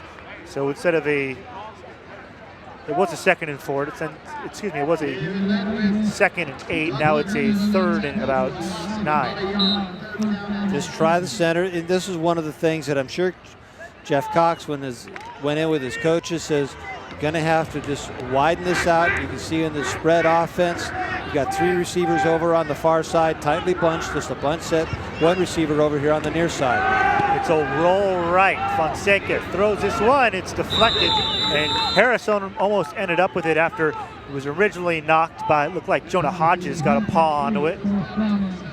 And the Cardinals will force the Pirates to punt. This is exactly what Santa Cruz wants to do, is kick it to their 2 deep threats. 25 already headed on down there. Almost, though, a great job by Harris fighting to make sure to try and get to that ball. So Hodges over on the far side, Locatelli here on the near side, whereas number 75 trying to figure out who to kick it to or who not to kick it to. Punt away from Juarez, and it will end up just out of bounds at the 34-yard line. Not a bad punt, 36 yards, no return. That's the good part, the no return. So you see our assistant, Colin Travers, on the field. Harbor freshman. He's been with us on a lot of different shoots. Adds a lot to the crew, works hard. He met his twin sister before the game. That was his twin sister. She's about 3-4 inches taller than him, so if they play basketball, she's going to take him to the post. She's going to back him down, I can tell. Hodges, sweep left on 1st and 10 from the 34.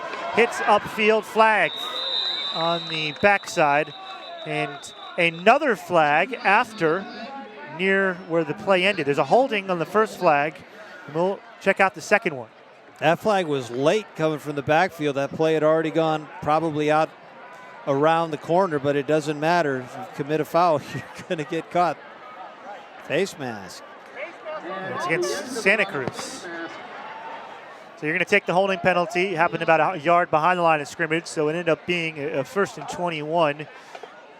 In the first half, by our unofficial count, not that many plays for Santa Cruz on offense. In fact, very, very few. Unofficially, we had about 11, 12 plays. And we have hold on the offense. We have face mask on the offense, 5 yard.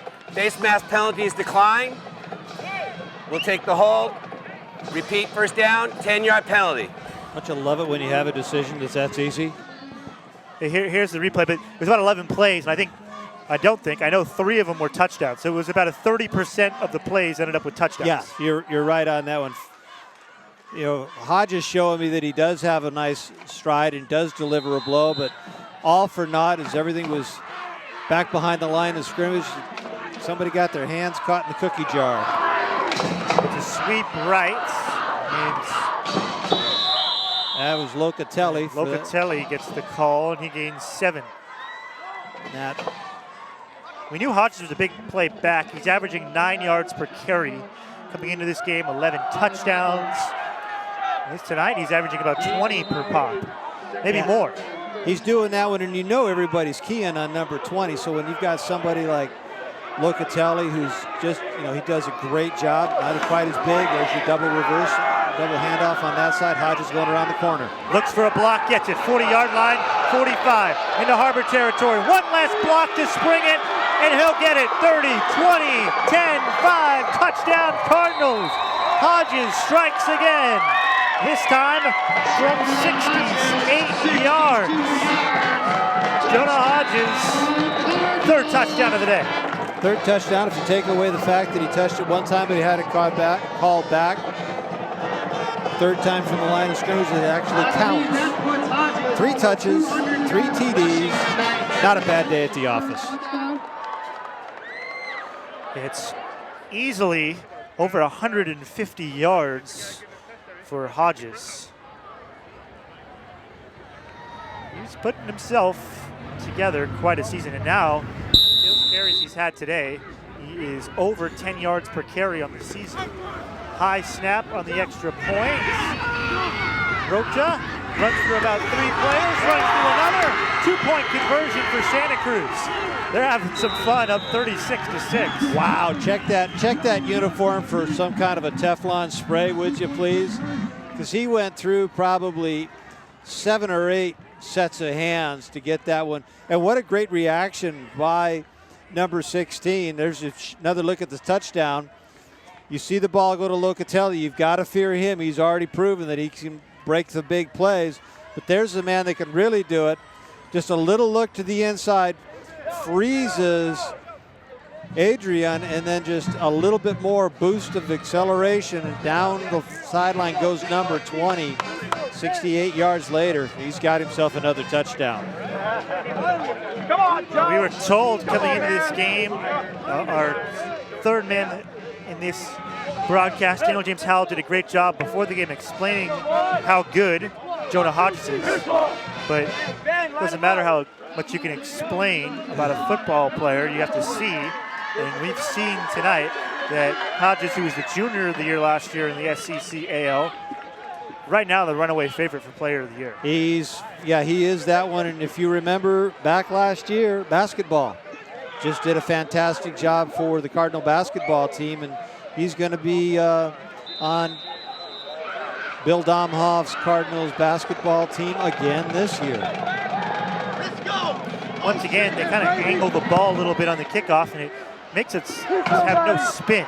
It's taken by Padnot at his own 10-yard line. He meets the wedge, doesn't get past it at the 30. Santa Cruz, once again, our unofficial count, about 12, 13 plays and 4 touchdowns. That's something that, as a defensive coach, you're just sort of sitting back going, wow. Now, Harbor defensively was giving up 24 points on their 4 games that they had done so far this season. Their biggest loss was against Pajaro, 46-0. But since then, they did a nice job of staying close in every game they've had. This one's just a little bit tough. It's good speed. Up the middle, Potnod gets a yard. We'll take a look back at the bumbled snap, but it ended up being an extra point that ended up being 2 points for Santa Cruz.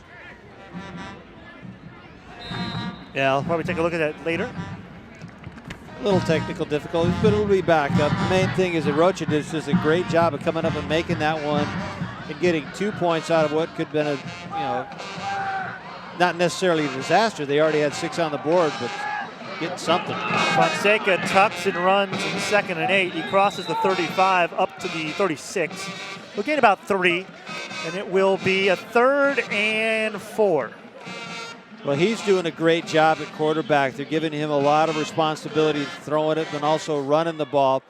Langley, who's rushed the ball 10 times, they've got a good look at number 12. They're not going to let him do too much because he's one of the premier backs and receivers in the league. Bunch formation. Again, Langley to the right, Potnod to the left of Fonseca. It's a handoff to Langley, and he is driven back, and that is a huge loss. Ben Albrecht was there early. Forward progress takes him to the 30. A loss of 5, and it will be 4th and 11. You can see a great job by Albrecht, doing a fantastic job from his defensive end position, staying with his feet. Actually, good job by both those people. Langley not letting go of the football because Albrecht, I'm sure, was trying to rip it out of his grasp.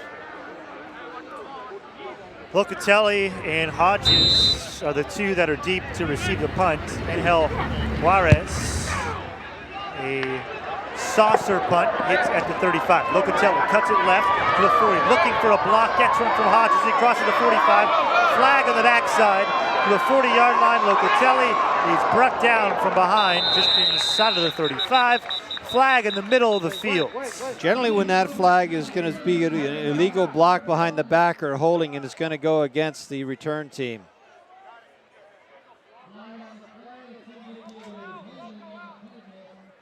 holding against the Cardinals. And I believe in a punt like this, doesn't it go back to where the ball was received? Yes. Should go. I don't think it's a spot foul, so it should go back for the ball was received. That's Juarez, number 75, down on the far side, Angel Juarez. Not only is he an effective punter, but also a darn good lineman. So if you like a DVD of today's game or any other game, the copies are available for $25. Learn how at communitytv.org/dubs. Or for more information, give us a call, 425-8848. And if you ever get the voicemail, Community TV, it's our director's voice, the beautiful voice of Craig Judson. The illustrious Craig Judson. So yes, that voice is in my ear. Juarez, who thankfully it looks like he's able to walk off the field.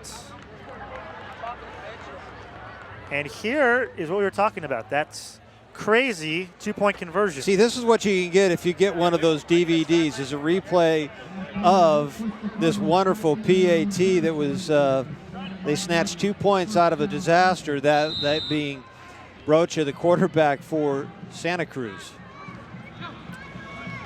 It's a inside handoff to Hodges, the 50-yard line. Looks to drive forward.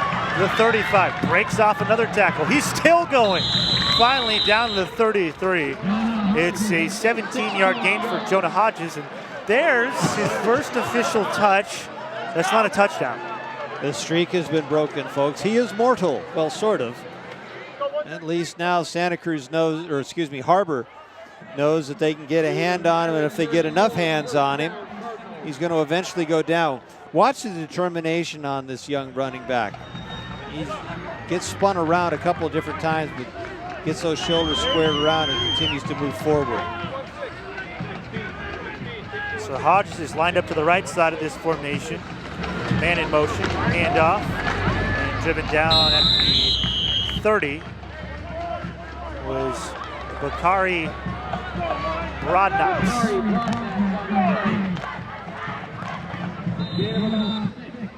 Well, for Coach Cox, as we look at him still yelling instructions, he's down 36-6. There's 6:12 remaining in the game, remaining in the third quarter, excuse me.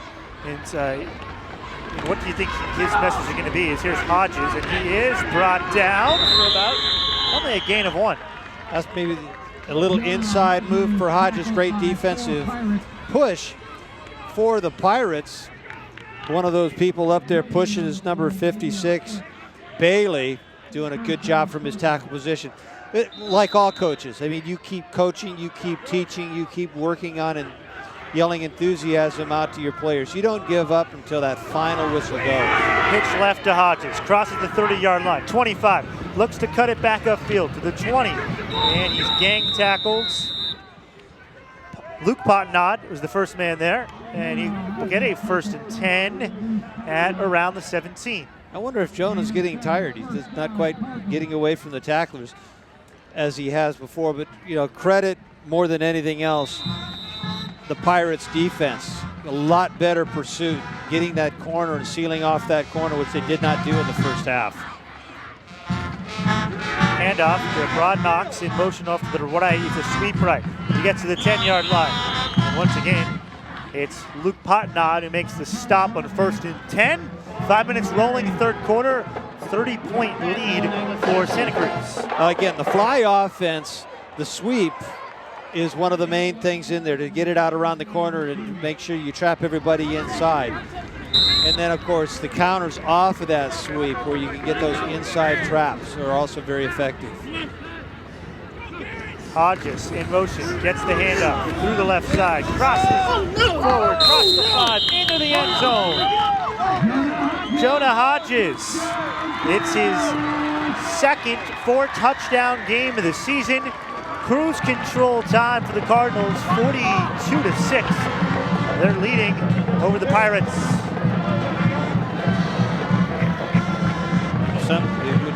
Your offense is running well. Everything looks easy. Very, very talented athlete, great student, and he's having a lot of fun tonight. Hodges with the touchdown.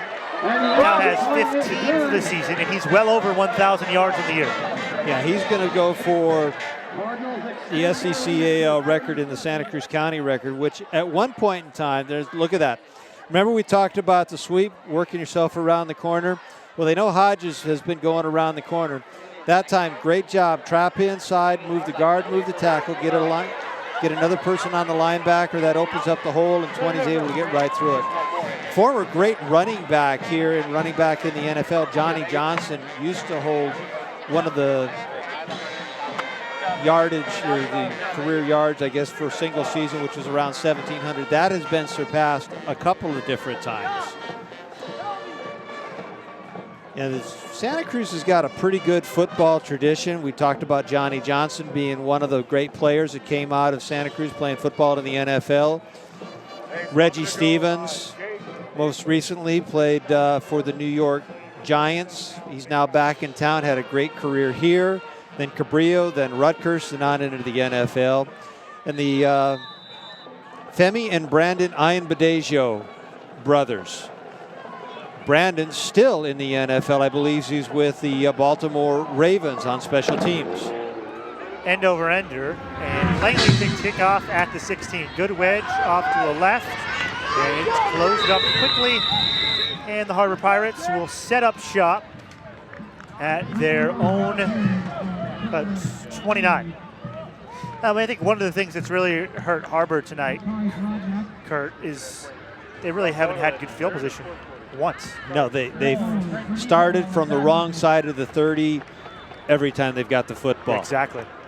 And they did have that beautiful drive all the way down that culminated into a touchdown, but they had to work and scrap for every yard that they got.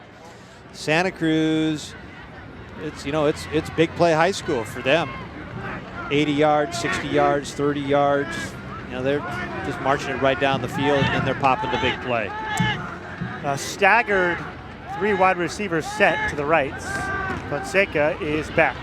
Throws one way up for Langley, and it was knocked away by Abraham.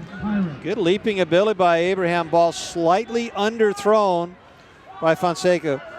Rears back. He's kind of coming off that back foot. Really doesn't get a good follow through, but you can see that Langley was covered front and back. Abraham on the front end, jumping that high ball, tipping it just a little bit and out of the reach of Langley. Kovats Wiltonrad was there as well. 2nd down and 10. It's a design run right for Fonseca, and he goes down quickly.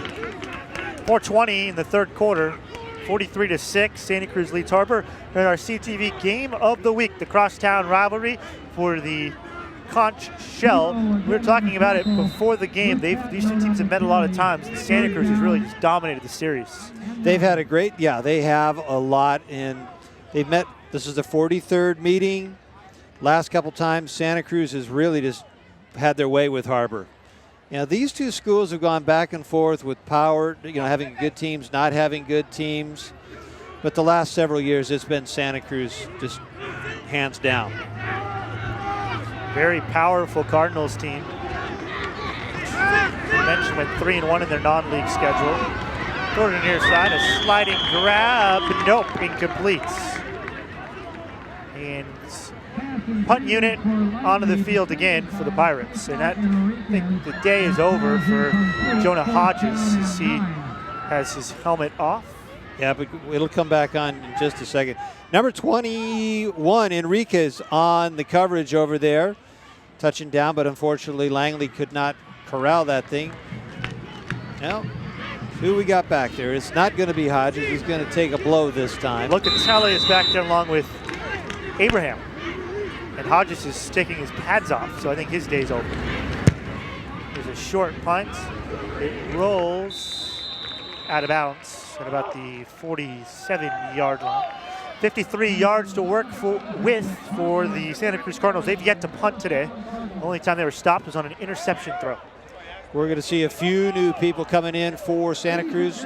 One of them is a lineman, number 77, Aldo Garcia is coming into the game.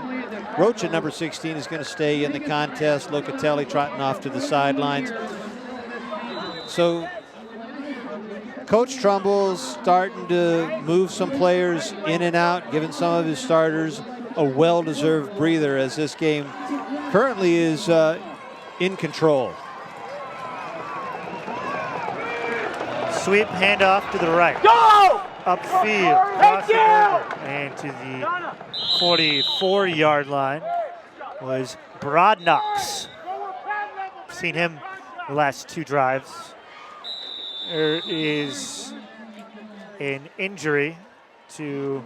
Watch Halbleaf, 23, throwing a great job. Brodnox sees that opening and is able to take advantage and come up the field and do something. Mino, number 88, Tejada, number 88 on the tackle. Yeah, the man down is Dakota Francis for the Harbor Pirates. Just joining us, it has been the Battle for the Conch Trophy featuring Jonah Hodges. He's made it his own show. 4 touchdowns he's had. And we'll see Jonah in 2 weeks as the Santa Cruz Cardinals take on the Sharks of St. Francis.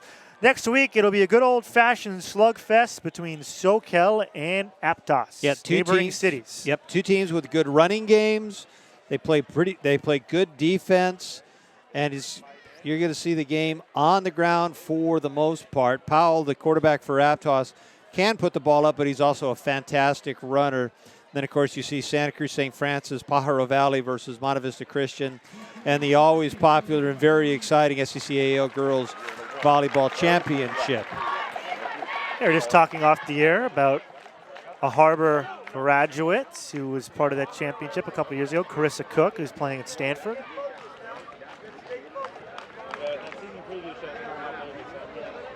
Another Harbor graduate that's made a name for himself, but he doesn't really like to be in the limelight that much anymore. And that's the great umpire, Bill Miller, who is a fantastic athlete at Harbor, a baseball player, catcher, went down to UCLA, decided maybe I can make the big leagues by being an umpire, and lo and behold, he did. Smash handoff to the right, ball is lost, and it ends up with, looks like it went out of bounds.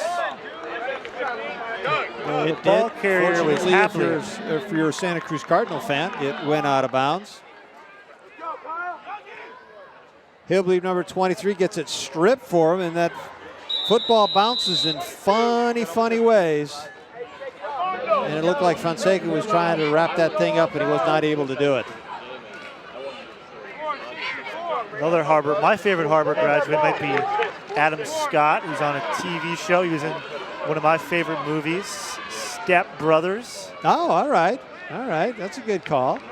He's also in that TV show about the baseball player called Eastbound and Down. Yes.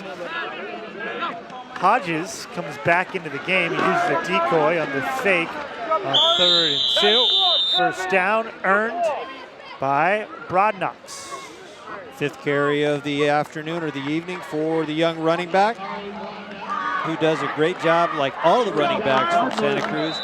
Gets the ball, finds it, turns it upfield, and hits the hole hard. 3 minutes remaining in the 3rd quarter, 43-6. First down and 10. Santa Cruz at home. No huddle offense. See a lot of clean stripes on those Santa Cruz jerseys. There's a big slice. Habley to the 20, to the 15. Spins forward, knocked just in bounds at the 8-yard line. A first down after a 28-yard pop. And you see the fans here at Santa Cruz going crazy. They're having fun. One of the things the band here at Santa Cruz has that I don't know of any other band in Santa Cruz County or Monterey is they got the bagpipes. When they come marching down in, they're led by the pipes, and it's just a really, really cool sound. We see some Santa Cruz grads, some current students. All of them having some fun here. Friday Night Lights. I know the movie, football's big in Texas, but really high school football on a Friday night is just, it doesn't get any better than this. It's just a lot of fun. Second man through Hablib, and he is very close to the end zone. He'll be about a yard short. Hodges is back into the game with 2 minutes remaining in the third, and a big lead for the Cardinals. Brady having some fun getting his number called because 25 and number 20 aren't involved in the game as much at this time. So Brady says, call 23, I'll take the ball. I want to get in there. I want to get some yards. I want to get a touchdown. Santa Cruz High School has been in existence for well over a century. They're trying to hit the half-century mark here. 90 seconds remaining. Quarterback will call his own number. And he is in, 49-6. The Santa Cruz Cardinals are really laying it to their rivals from Crosstown Harbor. They are definitely having their way offensively as well as defensively. And we're going to see if this point after touchdown will go off as executed. Roches does a fine job. He's got a great set of hands. Kick is up, plenty of distance, and it is through. 50-6. Santa Cruz leads our game of the week here on CTV. You look at the SCCAL as we watch Rocha just go right over the top of his center, push himself right on into the end zone for a touchdown. I guess now I stop and think of it, it was a long time ago. 50 years ago, we didn't have all these schools here in Santa Cruz. You had one, Santa Cruz. Their nearest rival was Watsonville. And then you had Monterey High and Salinas High, and that's what made up the Monterey Bay League back until you get to the early 60s, late 50s, early 60s. So for football season, they got to play each other twice. And there have been some schools that are really new in this area. Scotts Valley, just about 10 years old. Pajaro, yep, they're the MBL. They're just a couple years old, you're right. I think Harbor came into existence about 1968, 66 or something like that. Here's the kickoff. Towards the sidelines. That one somehow stays in bounds. Potnod takes it, and he's dropped just about the 27-yard. So again, they're starting on the wrong side of the 30. Long way to go. 73 yards before they can get to pay dirt. They've only done that one time on the night. One thing I do know about Jeff Cox, and knowing him a little bit, but knowing his dad, there's not a lot of quit. His coaches are not going to let his ball players quit.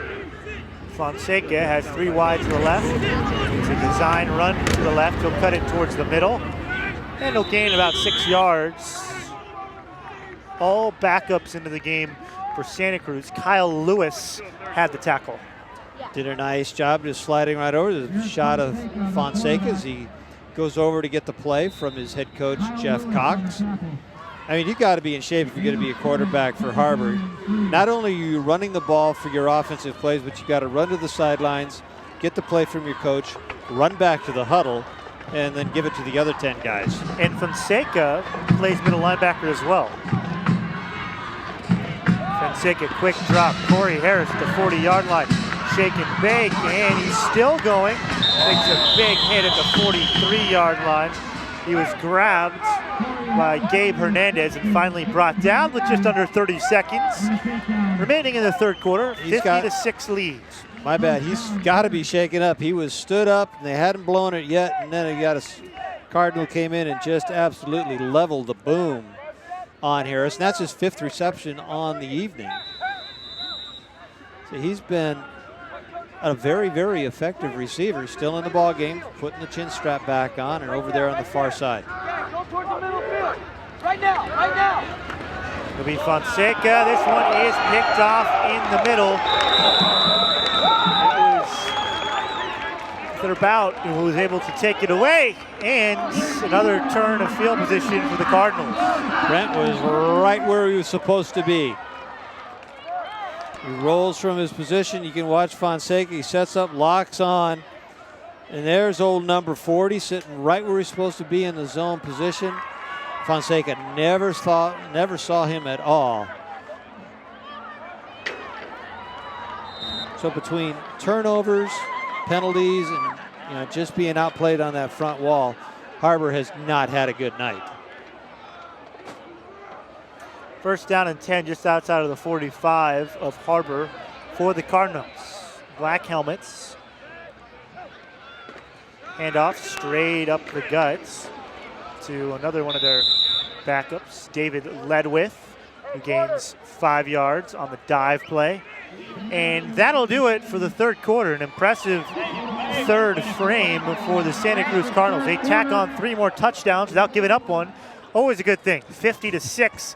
They lead the Harbor Pirates through the conclusion of 3 quarters here on Community TV. We want to thank everybody that's helped out and put this broadcast together. First of all, starting out with Cruz IO Internet, Santa Cruz County's largest independent internet service provider, offering high-speed wireless internet, a co-location data center, and flexible workspaces with 10 gigabytes of fiber internet.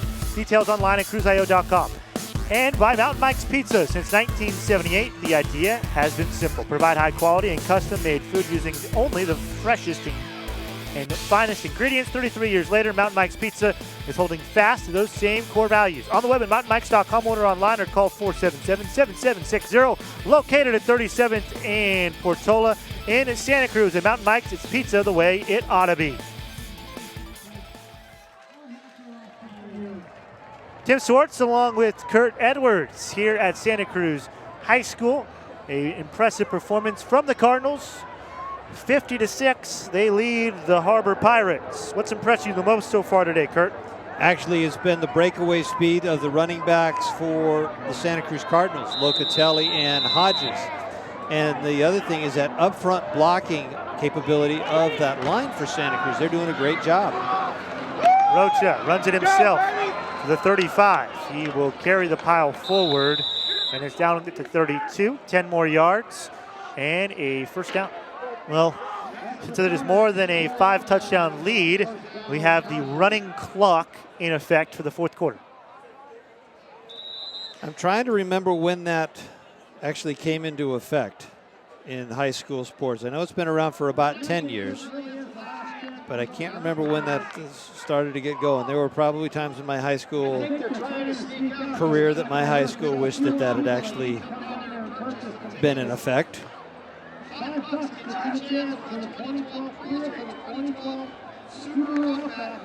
Well, we want to remind you the game of the week will be on every single week, the same time, the same channel. We hope you can join us for the best in high school sports in the SCCAL and the NBL. Locatelli's back into the game. They run the ball up the field to the 30-yard line to the 26. Locatelli with 5 more yards, one of the starting running backs. He continues to go and led with number 42, doing a fabulous job as a lead blocker. You see, even though the game is well in hand by the Santa Cruz Cardinals, I like the Bobby Bowden line. When somebody would say, you're running up to score, he says, my young men are in there to play football. It's not my job to not score. It's your job to stop me from scoring. And you cannot ask these young players to not play hard and not go all out. And both squads are doing that. They're playing hard. Sweep right to Cesar Enriquez. And he will be stopped just short of the first down marker. Still 50-6. Yeah, it reminds me of a quote from last year from Jim Harbaugh from when he was at Stanford. It was a game they played at Wake Forest. 10 of 11 drives ended with touchdowns. The only one that didn't. Coach Harbaugh challenged the touchdown late in the game, and his comment was, well, these second, third string guys, they work maybe as hard or even harder than the first team guys. So when they get a chance for a touchdown, they deserve it even more. They really do. Everybody out on the football field has worked hard every day in practice for a couple hours, Monday through Thursday. They want to get that opportunity to get under the lights, play hard, and have a good, successful football game. Make a tackle, score a touchdown. Needed about 2.5 yards for a first down. I think Santa Cruz is short. Set up a 4th and very short with 9:05. Clock still rolling here at Santa Cruz High School. Was it Francis, number 74, in on that tackle for the defensive front of the Harbor Pirates. Who, let me see, Soledad, they got beat, but they only gave up 21 points. Again, they had 3 of their last 3 games. Their defense played very, very well. Pajaro, they just didn't get off the dime very well, getting beat 41-0. 4th and 1. First down is gained by David Ledwith, just at the 20-yard line. Somebody came out with a football, but the whistles were definitely blowing. They're going to bring that all the way back. Christofferson, number 15, Corey came away with that thing. And we have a Pirate down and an official's timeout. Yeah, it looked like Diego Ortiz saw one of the 6s, and it's confirmed it is 66, Diego Ortiz. Hey, you got Armando Ortiz, 66, who plays for Santa Cruz. So if you're Ortiz and you wear 66, you belong in this football game. That just looked like everybody got rolled up and rolled over and twisted up and knee up in the air, and this is just not a good sign for Diego. Hopefully it's just a slight sprain and a little bit of ice, and he'll be back out there again, if not tonight, next week. Yeah, it was his left leg that got caught underneath, and it looked like after the play was done as well. It's just the one thing incidental, those who have played football or coached it or watched it, you get down in that offense or defensive line and the pile starts to move on you. If your leg is in the wrong position and 3 or 4 people start rolling on top of you, the human body is designed to bend certain directions, but side to side, not quite so much. One thing that college football did, gosh, it's probably been 30 years ago, is have those knee braces for those offensive linemen, and that really reduced the amount of knee injuries for the offensive and defensive linemen. And I've noticed that they still stayed with that. And those, when you do get hit on the side of the knee by a helmet or a shoulder pad, it does save that knee a lot. Well, with 8:16 remaining in the 4th quarter, we mentioned the running clock. The only thing that could stop a running clock, 1 is an injury, and 2 is a touchdown. And unfortunately, we have the not good one of those 2 with an injury to Diego Ortiz. It's 50-6, the score. Not yet, there's a man down. Yeah, I've got another Harbor grad who's made a name for herself, the golfer, Julie Inkster. Yeah, she played at San Jose State, then was a star in the LPGA. Still a star in the LPGA. Maybe not winning as much as she would like, but every once in a while you see her up high on the leaderboard. So both teams kneeling down, waiting to see whether Mr. Ortiz is going to be able to get off the field under his own power. Still being attended to by the trainer and overseen by the head coach, Jeff Cox.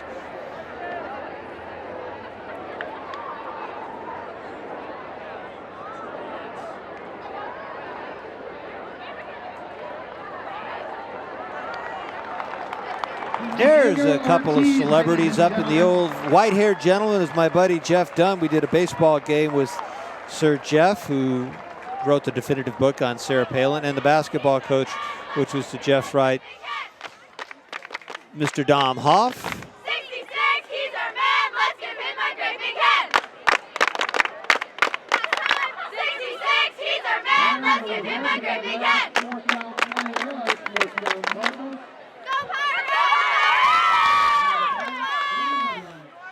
High school football, gotta love it. Spirit in the stands, cheerleaders, the band. calamari down at the barbecue. Can't get it much better than that. And ribs. And the chicken wings. Oh my gosh. Oh my gosh. You can come here, have a great dinner, good entertainment, just have a fun night all the way around. I hope Ortiz is all right. And of course, next week we're going to head down Highway 1, make a little left turn on Freedom Boulevard, head to Aptos High School, and the SoCal Knights are going to follow us as the Mariners are going to take on the SoCal Knights. That's a nice little area. The thing not nice about that area is the traffic on Highway 1. Yeah, you turn off from Highway 17 on the fishhook, and you're just bumper to bumper, headlight to tail light, all the way down almost to Park Avenue before it breaks loose. So, a 1st and 10 at the 20. Another sweep. That's been the name of the game for this fly offense. And some good contact after the carry from Enriquez. Enriquez doing the carrying. Good blocking all the way around. 64, Kyle Lewis. Gain of 2, 2nd down and 8.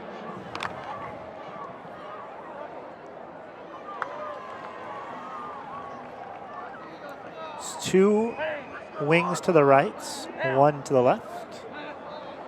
And a man in motion. It's a handoff. Surging up the field. The 15, the 10, to the 5, and a big collision. Langley was there as Brodnox got inside of the 2. Usually you go on the sweep. The sweep wasn't there. You can see him turn it right up the field. Huge hole right over where the left guard was. Did a nice little seal-out block. Everybody took out the linebackers. And Brodnox was able to pick up a huge chunk of real estate. Ball down at about the 2, we call it the 3-yard line. On about the 2-yard line. 1st down and goal. Deep back, Enriquez. And you know what? This is a good idea. Santa Cruz is just going to kneel with the score 50-6 at the 2-yard line.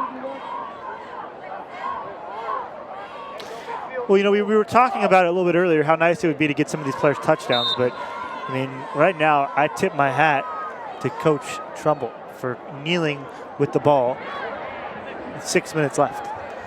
Well, he understands that the game is completely under control, and there's a lot of camaraderie amongst these kids as well as the coaches, and there's no sense in really rubbing anybody's face right in the dirt. You can see essentially the same victory formation that you saw before and the same results as Rocha is going to take a knee, take the ball back to about the 5-yard line, but there's not much doubt who's going to end up the victor in this game. And it just doesn't seem to do anybody any good to keep pouring on the points, although I do know some college coaches in my day that would continue to run them up. It looks like they're going to actually run a play here on 3rd down.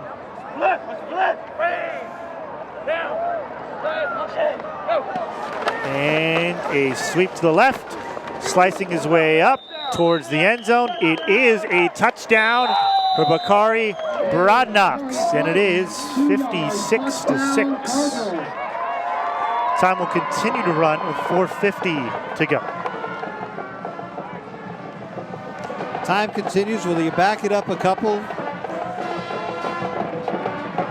Increase the level of difficulty?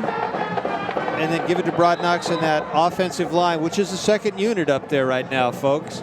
Still does a nice job of executing. Snap down, kick up. It is good. 57-6. The lead for the Santa Cruz Cardinals. And I think without a doubt, this is Santa Cruz's most impressive performance of the season. I would agree with you, although their last performance, the 31-14 victory over San Lorenzo Valley, was pretty darn good up there. They had the Cougars down and down very, very quickly.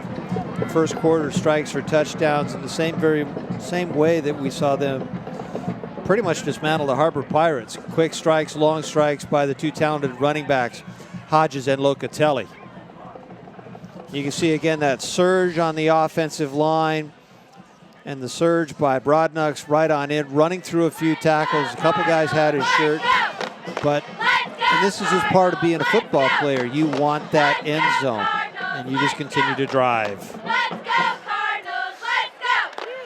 Let's go, Well, Cardinals! Let's go! it's a good thing that it's not like, I know they had a stat, the Oregon Duck last year did 2,900 push-ups during their games because they do push-ups.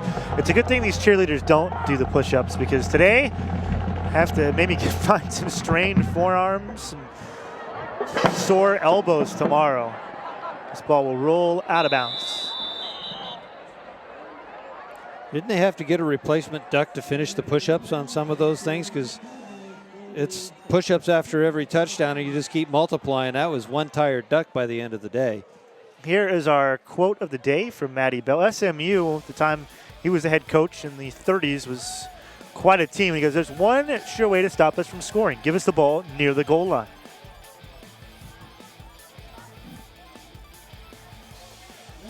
I'm working on it. Kurt, usually you have something witty to say. That's why I paused for you. And obviously, you let me down. Matty's figures that when you're down there by the goal line, I give up. I don't know. SMU, the Mustangs, never were one to surrender. Handoff to the left. 2:10. And I think that at the Community TV archives, they're going to be marking that last moment because that might be the first time that Kurt Edwards was rendered speechless. It won't be the last. I'm sure there's something else out there.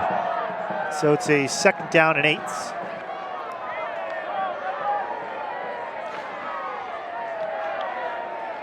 Happy sidelines for the Cardinals. Bubba Trumbull, his big old smile there for a moment. He's happy with the execution that his team has had. Potnod running hard into the secondary to the 48-yard line. He'll gain 12 and get a first down. Now, Luke Potnod, linebacker, running back, just a junior, 6'1", 200 pounds. Still runs. He's got a lot of drive when he hits it. And that offensive line is still trying to push the ball up the field and get something done. 1:05 remaining in the game.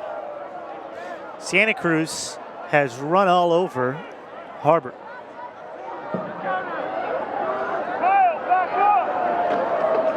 It's a play action for Fonseca. And he is going to flip this one in vain to one of his fullbacks, Andrew Holzer. Great job by just being able to get that thing out of there before 3 Cardinals absolutely surrounded him and just tried to take him down and get the ball out of his hands, and he was able to flip that ball forward. Because, Tim, if he'd have decided to kick that thing backward, it would have been a fumble, lateral, whatever you want to call it, and that would have been a fumble recovery and another turnover.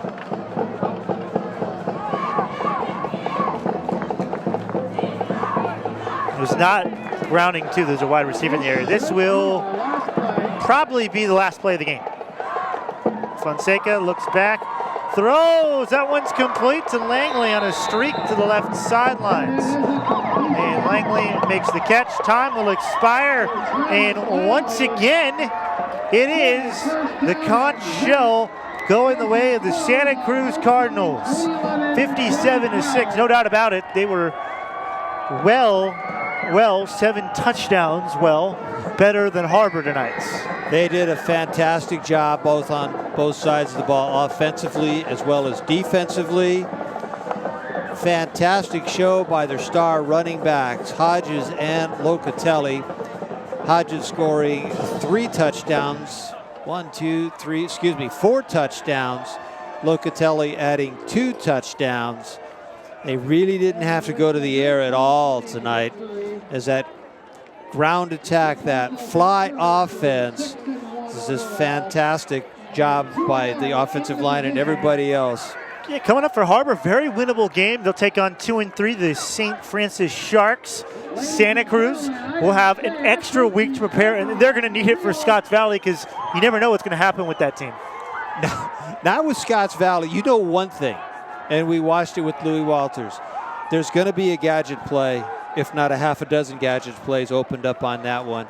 Scotts Valley has a powerful running game and a good passing game, and there is the conch shell hoisted above the Santa Cruz Cardinal football team. Is going to remain here at Santa Cruz. They got one more trophy they've got to go for, Tim, and that's when Santa Cruz plays SCCAL, the Battle of the Stump.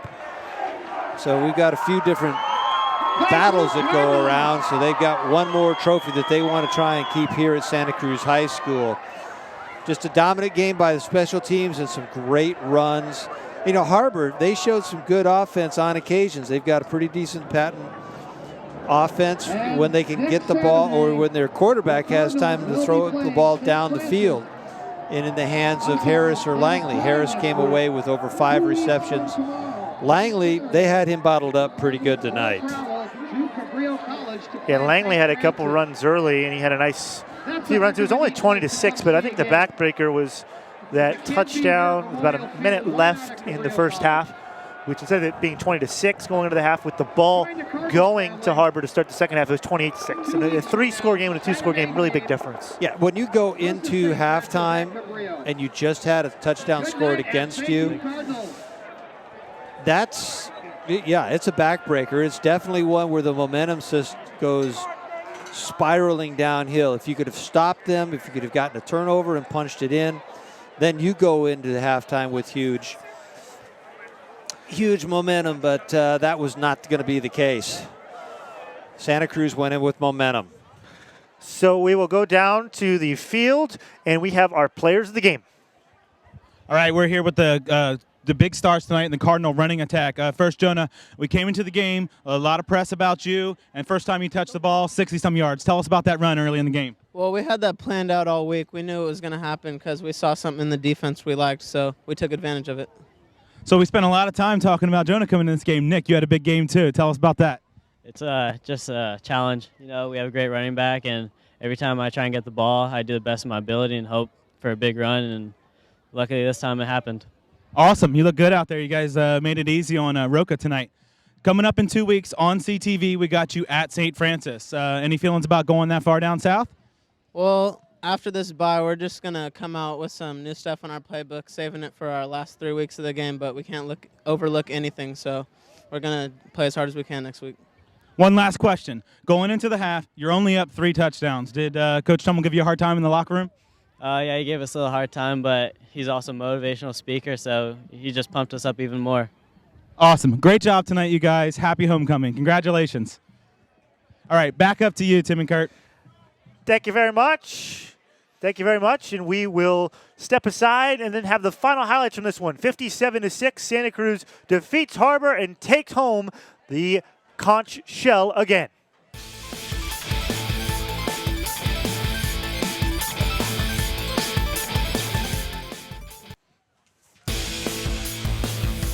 Happy homecoming here at Santa Cruz High School. 57-6, the Cardinals defeat their crosstown rival Harbor. I want to thank some of the people that have made this presentation of CTV Sports possible. First of all, Cruz.io Internet, Santa Cruz County largest independent internet service provider, offering high-speed wireless internet, co-location data center, and flexible workspaces with 10 gigabytes of fiber internet. Details online at cruzio.com. And by Mountain Mike. Since 1978, the idea has been simple: provide high-quality and custom-made foods using only the freshest and finest ingredients. 33 years later, Mountain Mike's Pizza is holding fast to those same core values. On the web at mountainmikes.com, order online, or call 477-7760, located at 37th and Portola in Santa Cruz.